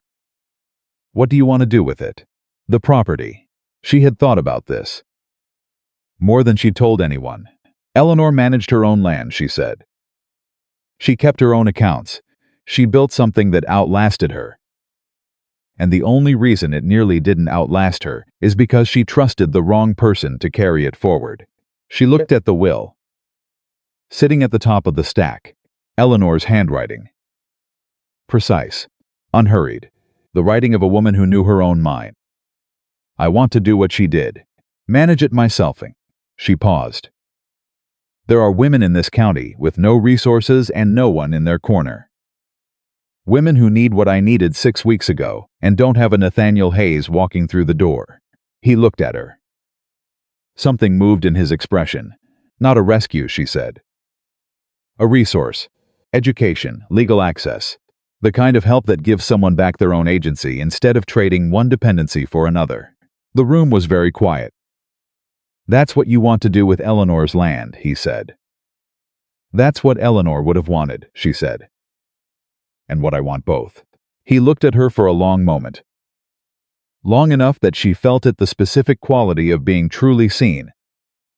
Not appraised, not measured, not calculated, but simply and completely seen by someone who was looking without an agenda. "Then let's make sure Monday goes right," he said. He picked up his papers and went to the other room to sleep in the chair. The way he had been sleeping all week, present, close, and entirely without demand. Elizabeth sat alone at the table with Eleanor's will in front of her and felt, for the first time in 6 weeks, something that was not just the absence of fear. Something that had its own shape, its own warmth. She was going to walk into that courtroom on Monday with every document she had ever found and every piece of evidence Clara had ever copied and every bit of testimony her father had ever signed. And she was going to show a judge the full portrait of what had been done. And Harlan Gale, who had planned for every contingency except the one where the woman he was trying to own turned out to know exactly what she was worth, was going to finally completely, irreversibly run out of road. She was ready. They left for Richmond before dawn on Sunday. Elizabeth had not slept more than 2 hours. She didn't try for more. She lay in the dark in Clara's room, listening to her sister breathe, running through the documents in her mind, the way you run your hand along a wall in the dark, making sure everything is where you left it. The will, the timber records, the falsified power of attorney, the Gale letter dated 14 months before her 21st birthday, her father's written testimony, Nathaniel's documentation of the land dispute patterns. All of it organized in Pemberton's satchel, which had not left Elizabeth's sight since Thursday evening. She was up before anyone else. She was dressed and at the table with tea she had made herself when Nathaniel appeared in the doorway. And the look he gave her said he had not slept much either. And neither of them mentioned it. "Ready?" he asked. "Yes," she said. Clara appeared 10 minutes later. Already dressed, already purposeful. "I'm coming," she said. Not a question. Elizabeth looked at her. "You don't have to. You're walking into a courtroom to fight for Eleanor's estate," Clara said. "Eleanor was my grandmother too. I'm coming." Nathaniel looked at Elizabeth. Elizabeth looked at Clara. "All right," she said. Their father was the last to come downstairs. He was wearing his good coat and his hands were steady in a way they had not been in weeks. And when he looked at Elizabeth, there was something in his face that was neither comfortable nor easy, but was completely, unmistakably real. "I'll testify to everything," he said. "Everything Pemberton needs." "I know," Elizabeth said. And she did know. It was not forgiveness, not yet. Not entirely. Not the kind that wraps things up cleanly and moves on. But it was the beginning of something that might someday become more than this room. This morning, this particular collection of broken and rebuilding things. "Let's go," she said. Their mother stood at the door as they filed out. Margaret Whitmore had not been invited to the hearing. They had not discussed it. Had not needed to. She was not a witness they required. But she stood in the doorway and watched them go, and when Elizabeth passed her, she reached out and put her hand briefly against her daughter's cheek. 1 second. Then she let her go. Elizabeth kept walking. But she carried that second with her into the carriage and held it quietly in the part of herself that was still learning which things to keep. The Richmond courthouse was a solid, serious building that smelled of old wood and lamp oil, and the particular gravity of rooms where decisions are made. Judge Samuel Hart's hearing was scheduled for 9 o'clock. They arrived at 8:30. Pemberton was already there. And seated across the room, with 2 men flanking him and Wesley Cord at his right, was Harlan Gale. Elizabeth had not seen him since October, since the morning she had sat in her father's study with a pen in her hand and this man's name on the contract in front of her. She had built him up in her mind over 6 weeks. The way you build up things you can't see made him larger, more abstract, more purely threatening. The reality of him was smaller than the idea. He was a man in his 50s, with a heavy jaw and careful eyes, and the expensive clothing of someone who had spent a long time making sure he looked like the kind of person whose claims were credible. He looked at her when she walked in. His expression did not change. That was, she realized, its own kind of statement, the refusal to show anything. Even now, she looked back at him with the same steadiness. Then she sat down beside Pemberton and put her bag on the table and opened it. Nathaniel sat to her left, close enough to matter, far enough to give her the space the moment required. Judge Hart came in at precisely 9 o'clock. He was a lean man in his 60s with the deliberate movement of someone who had learned long ago that speed and haste are not the same thing. He sat, he looked at the room, and he said, "Let's begin." Pemberton presented first. He was methodical and clear, in the way of someone who has been holding this material for weeks and knows every corner of it: the will, the trust provisions, the date of Elizabeth's 21st birthday, the absence of any notification to the rightful beneficiary, the timber sale, the power of attorney document that did not align with the legal requirements of the will. He laid each piece on the record with the calm precision of a man building something that was going to hold weight. Gale's attorney, a man named Forsyth, sharp-chinned and quick, objected 3 times. Hart sustained none of them. Then Thomas Whitmore testified. Elizabeth had not known, until she watched her father stand in that room and answer Pemberton's questions, exactly how much it cost him. She could see it in the set of his shoulders, in the careful, deliberate way he chose his words, in the moments where Pemberton asked him something specific, and her father paused. Not to construct a lie, but to make sure the truth came out exactly right. He said what he had done. He named the decisions, he named the amounts. He named the moment he had signed a document that gave him authority he did not legally possess. And he did not soften it, or excuse it, or frame it as anything other than what it was. When Forsyth stood to cross-examine, he went at Thomas hard, trying to reframe the timber sale as a good-faith error, an administrative oversight, a reasonable exercise of the parental responsibility Thomas had assumed in his mother estate. Thomas looked at Forsyth and said no, it was not an oversight. I knew what I was doing. I chose to do it because it was useful to me. That Forsyth paused. He had not expected that. Men being cross-examined rarely volunteer the worst version of themselves. It made the reframing impossible. Hart made a note. Then Forsyth said, "Mr. Whitmore, isn't it true that you had a previous business relationship with Nathaniel Hayes? And that Hayes has a financial interest in the outcome of today's hearing?" The room shifted. Elizabeth went still. She had not seen this coming. She looked at Nathaniel. His expression had not changed, but she saw something tighten in his jaw. "Objection," Pemberton said. "Relevance goes to bias of parties involved, Your Honor," Forsyth said smoothly. "Mr. Hayes has been present throughout these proceedings in an unofficial capacity. The court should understand his interest." Hart looked at Nathaniel. "Mr. Hayes, are you a party to these proceedings?" "No." "Your Honor," Nathaniel said, "do you have a financial interest in the outcome?" A pause. "Short, but there. I have land adjacent to the Shenandoah property," Nathaniel said. "If the water rights are secured by the rightful owner, my own irrigation access becomes more reliable.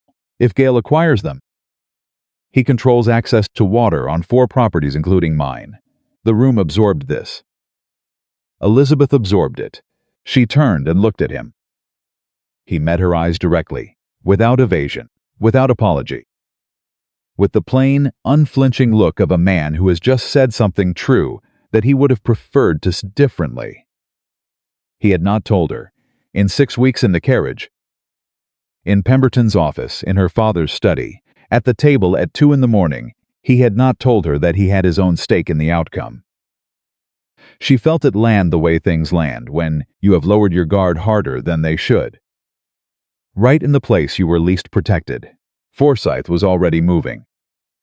"Your Honor, Mr. Hayes has presented himself as a disinterested party assisting a young woman in distress, when in fact he had direct personal and financial motivation, Mr. Forsyth." Hart's voice was flat. "Every person in this room has an interest in the outcome. That is why we are here.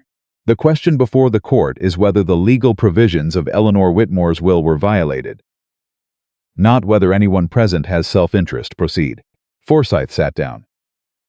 But the damage was done not to the case.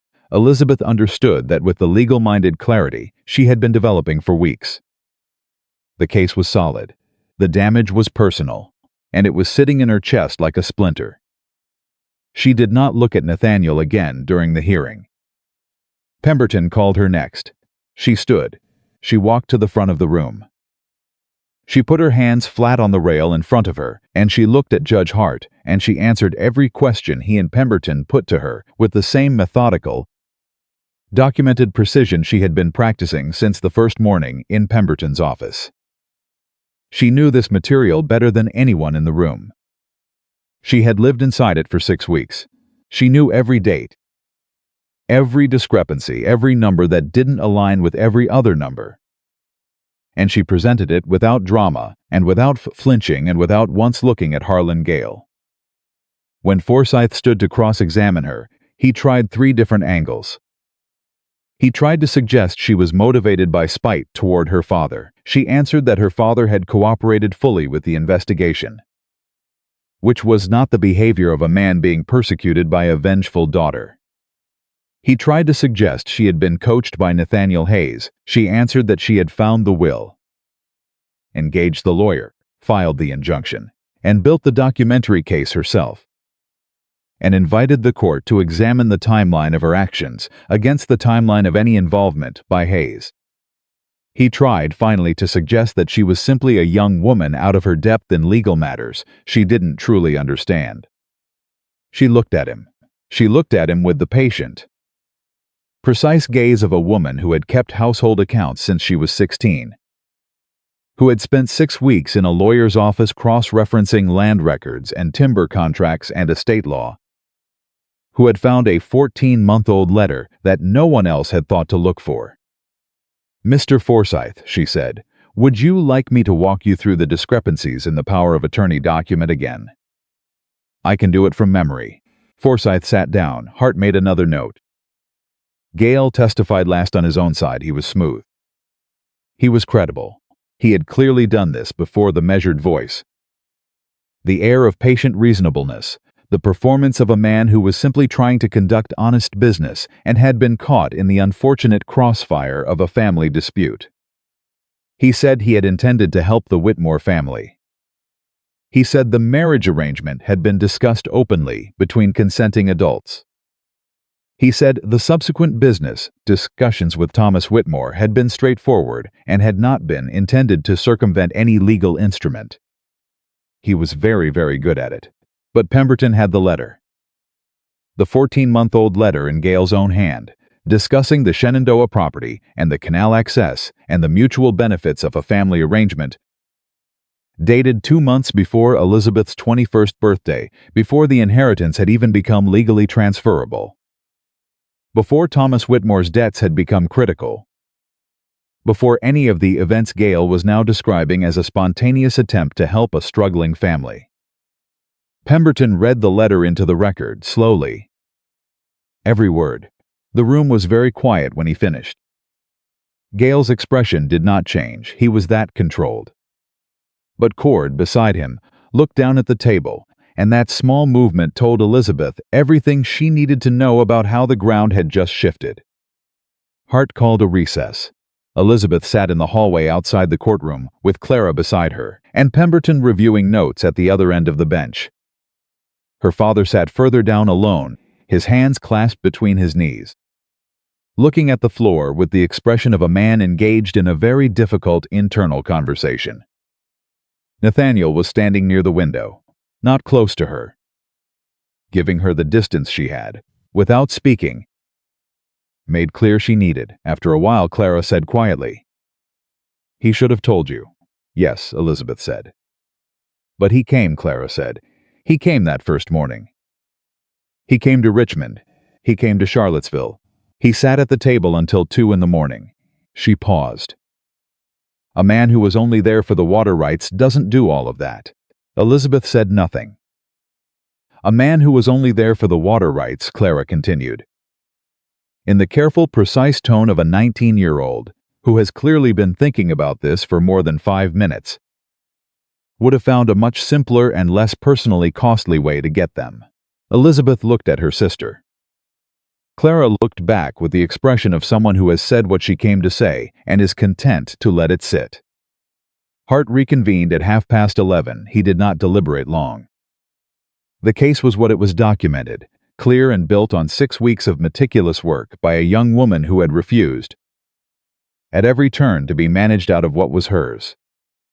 "The court finds," Hart said, in the unhurried voice of a man who has done this for 30 years, "that the transfer of timber rights from the Eleanor Whitmore estate was executed without valid legal authority, that the beneficiary of record was not notified as required by the terms of the will, and that subsequent attempts to acquire the remaining assets of the estate were made in full knowledge of these deficiencies." He set his papers down.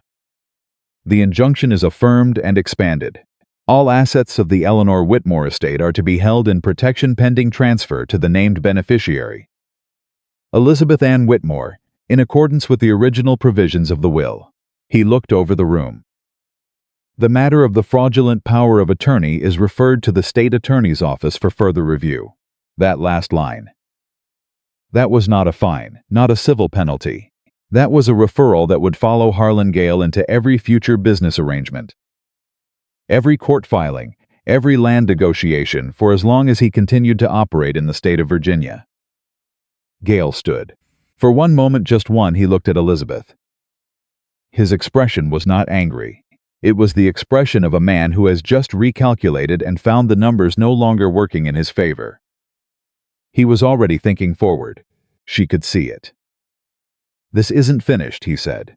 "Precise. Just for her." "Yes," she said. Cord followed. The door closed. Pemberton was already across the room with his hand out. "Miss Whitmore," he said, with the restrained but unmistakable warmth of a man who had been waiting to say this for 6 weeks. "Congratulations." She shook his hand. She thanked him with the words that did not come close to saying what she meant. "What do you say to the person who helped you build the instrument of your own reclamation?" She would figure out better words later. She wrote them down in the part of herself where she kept the things that mattered. Clara hugged her so hard it hurt. Elizabeth held on and let it hurt and laughed once. A short, surprised sound, the kind that escapes when relief is too large for the body to contain quietly. Her father crossed the room. He stopped in front of her. He did not hug her, that was not where they were yet. And both of them knew it. But he looked at her with eyes that were clear and ruined and honest. And he said, "Eleanor would be proud of you." Elizabeth looked at him for a long moment. "She'd be proud of you too," she said. "For today." "What you did today," he nodded. He pressed his lips together and nodded and stepped back. Because there was nothing else to say that would not cost more than either of them could currently spend. Nathaniel was at the door. She had known while Hart read the finding that she was going to have this conversation. She had known it in the hallway when Clara said what she said. And she had held it at arm's length through the end of the hearing, because there was work to finish first. But the work was finished now, and he was standing there, hat in hand, watching her across the room with the direct, patient expression she had spent 6 weeks learning to read.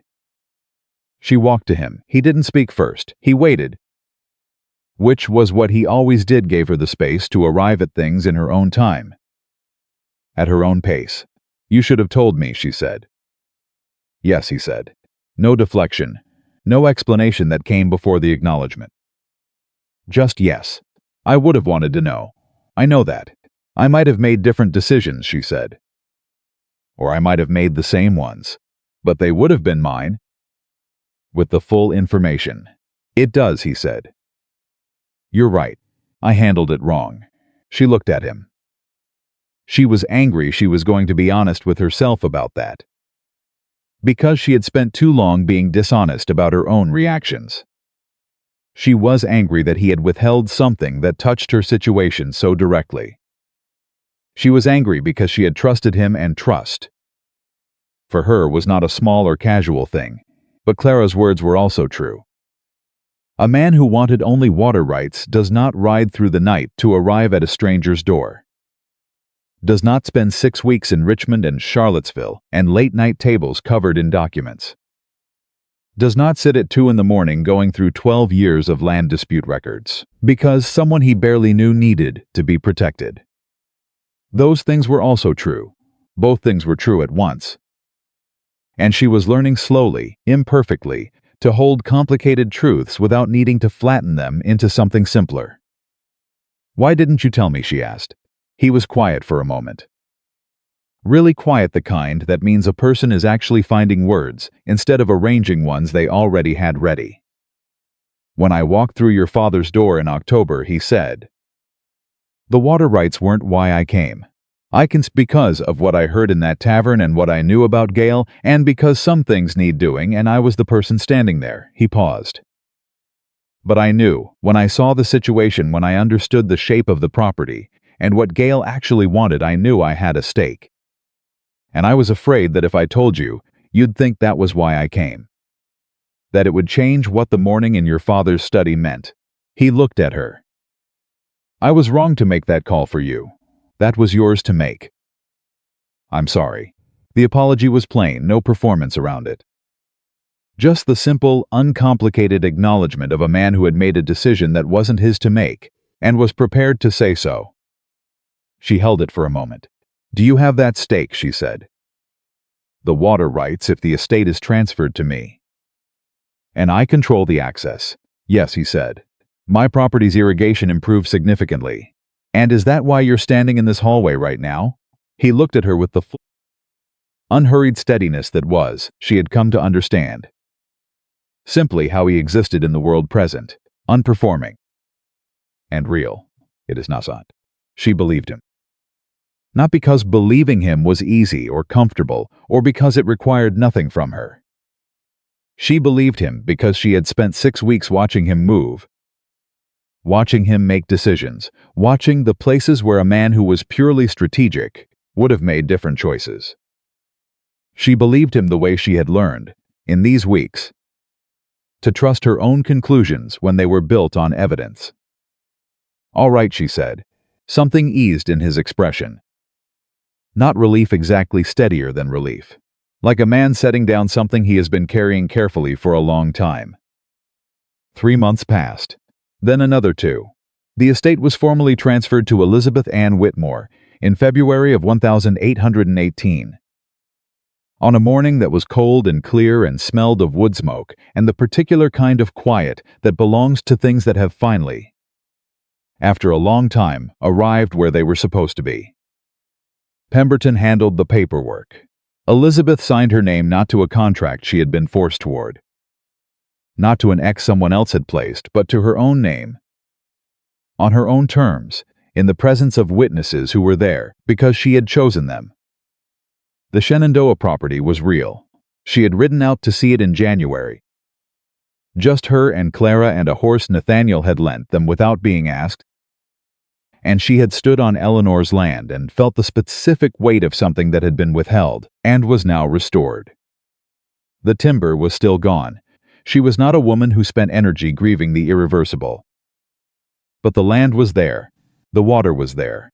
The future of it was hers to decide. She had decided. She opened what she called, in the letters she sent to the women she reached out to. Simply the Whitmore Resource, a modest operation housed in 2 rooms on the ground floor of the Shenandoah property. Staffed initially by herself and Clara and a woman named Priscilla, who had been managing a boarding school in Staunton and knew both education and law better than most men Elizabeth had ever met. It was not dramatic, it did not announce itself loudly. But it was there, and it was real, and it was for the women in the county who needed what Elizabeth had needed. Information, legal access, the specific knowledge that they were not obligated to sign things that were not in their interest. Clara ran the correspondence. Clara was very good at correspondence direct. Warm and precise in a way that made people feel seen and capable at the same time. Her father contributed. Not money, he had none. He'd contributed his knowledge of the county's legal and business landscape, which was considerable, and which he offered without conditions and without asking for restoration of anything. It was not redemption, it was participation. The difference mattered, and he understood it. Her mother came to visit in March. She sat in the front room of the Shenandoah property and looked around at the books and the papers and the correspondence on the desk and Clara organizing files with the focused efficiency of someone who had found exactly the right use for her intelligence. And Margaret Whitmore said nothing for a long time. Then she said Eleanor would have done this herself, if she'd had more time.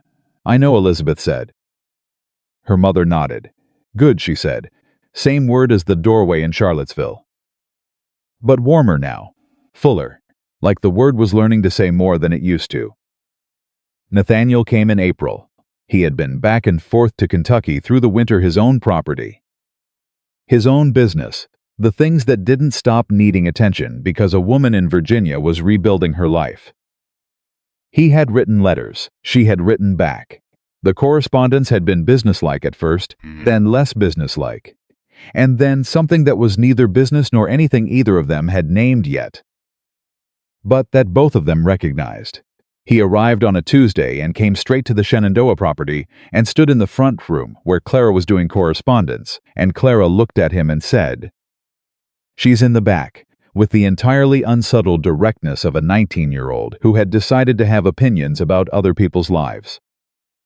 Elizabeth was at the desk where Eleanor had once kept her own accounts. She heard his footsteps before he appeared in the doorway. Because she had learned, in 6 months, the specific sound of them unhurried. Even the walk of a man who was not performing going anywhere. She looked up. He stood in the doorway with his hat in his hand and looked at what she had built, the files. The correspondence, the order of a room that was doing actual work in the world, and something moved across his face that she had not seen from him before. It was quiet. "It's real," he said. "Did you think it wouldn't be?" "No," he said. "I knew it would be. He looked at her. Seeing it is different from knowing it." She stood up. She came around the desk and stood in front of him. And for a moment they were just in the room together. The way they had been in carriages and courtrooms and late-night tables.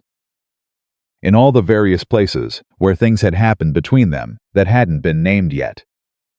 "You lied to Mission. In October." "Yes," he said. "And I was angry about it. You had every right to be." "I'm less angry now," she said. "I've been thinking about it for 5 months. Less angry doesn't mean not angry. It means I understand the difference between a man who withholds something because he's afraid and a man who withholds something because he's selfish. They're not the same." He was watching her, completely still. Completely present. "You were afraid." "Yes," he said. "I was." He held her gaze, and then, having it taken away, he said, "Because of my own poor judgment. That's a fear I recognize. I didn't handle it well." She looked at him. All of him, the steady eyes, the hands holding the hat, the quality of stillness that was not absence but presence. The particular way he existed in a room that she had been thinking about. If she was honest since October. "I don't need anything from you," she said. "I want to be clear about that. I have the estate. I have the work. I have Clara and Francis and Priscilla and Pemberton and everything Eleanor left me that is now actually mine." She held his gaze. "I am not the woman sitting in that study with a pen in her hand. I don't need a door opened." "I know." "So if you're here," she stopped. Restarted. "Why are you here, Nathaniel?" He was quiet for one long moment. "Not assembling. Arriving. Because I'd like to be," he said. "Simply that. Because when I'm somewhere else, I reckon about what's happening here. Because you are the most honest person I have met in 40 years of living. And you build things that matter, and you're not done yet. And I'd like to see what comes next." He paused. "And because I'd like the chance to earn back the trust I mishandled. Not replace it, earn it." She held that. Really held it. Let it sit in the space between them without rushing to resolve it. "That will take time," she said. "I know," he said. "I'm not an easy woman to be around," she said. "I have opinions and I will not stop having them. I have work that matters to me more than anyone's comfort. I will not be managed or arranged or handled." "I know that too," he said. "I reckon I've known that since October." The corner of her mouth moved. "Barely. Then we'll see," she said. He put his hat back on. He looked at her with the full, clear, unhurried look she had first seen in her father's study, and had been thinking about. If she was entirely honest ever since. "That's enough for me," he said. She turned back to her desk. "Then sit down," she said. "I'm going through the water rights documentation, and I'd like a second opinion." He pulled up a chair. He sat down. He looked at the documents she slid across to him, and he read them with the same focused attention he brought to everything. And outside the window, the April light was warm on the Shenandoah Valley that had always been hers, and was now. Finally, entirely, unquestionably hers, in fact. Clara appeared in the doorway 10 seconds later, looked at both of them, and disappeared again without a word. But Elizabeth could hear her smiling from the other room. Months later, a year, nearly, from the October morning that had changed everything, Elizabeth Whitmore stood on the land Eleanor had left her and looked at what she had built. Not the property itself, what was happening on it. There were women seated at tables in the room that had once been empty, writing letters that someone would answer. There was a filing system that Clara had organized with the precision of a general and the warmth of a sister. There was Priscilla, explaining the legal provisions of a married woman's property rights to 3 women who had not known such provisions existed. There was correspondence from Richmond, from Charlottesville, from as far as Staunton, from women who had heard, somehow, the way things spread when they are actually needed, that there was a place in the Shenandoah where someone would help. Nathaniel came to stand beside her. He had been in the other room for the past hour, helping Cyrus repair a fence section on the property's western edge. His coat was dusty, and his hair was windblown, and he looked at the room full of women, doing the work of understanding their own rights, with the expression of a man who has seen what a thing costs and knows what it is worth. She would have loved this, Elizabeth said. Eleanor, he said. Yes, so do I, he said. She looked at him. 1 month ago, on a quiet March evening with the fire going in Francis's parlor, she had taken his hand and not let go of it for a long time. And nothing had been said about it, and nothing had needed to be said. 2 weeks ago he had asked her, plainly and without theater, whether she would consider marrying him. She had told him she needed time to think. He had said he had time. She had believed him, because by then she had enough evidence to trust her own conclusions about who he was. She had thought about it. For 2 weeks she had thought about it, not from fear, not from uncertainty about her own feelings, but from the desire to be sure that what she said yes to was truly what she was saying yes to. Not rescue, not safety, not the relief of having someone stand between her and the world. Partnership. The real kind, between 2 people who both have something to bring, who both have something at stake, who both choose freely and know what they are choosing. Yes, she said. He went still beside her. Yes, he repeated. Yes, she said again. I keep the estate in my name. I keep the work. We build what we build together, but I am not a partner in name only. I would not want you any other way, he said. She looked at him. He looked at her. The room behind them hummed with the sound of women doing the work of becoming more fully themselves. And outside the window, the Shenandoah Valley spread out under a sky that was wide and clear and indifferent and magnificent. Elizabeth Whitmore had walked into a room 6 months ago with a pen in her hand and no voice left to speak with. And she had found one word inside herself, and from that one word she had built everything she was standing in the middle of now. She had her grandmother's land. She had her sister. She had her own name, signed in her own hand, on documents that were hers. She had work that mattered, and the ability to do it, and no one's permission required. And she had a man beside her who knew all of that, and had chosen to be there anyway, not in front of her. Not behind her, not deciding anything about her, just beside her. Where she had put him, where she intended to keep him. She had said no in October, and the world had not ended. She had said yes in April, and it had begun.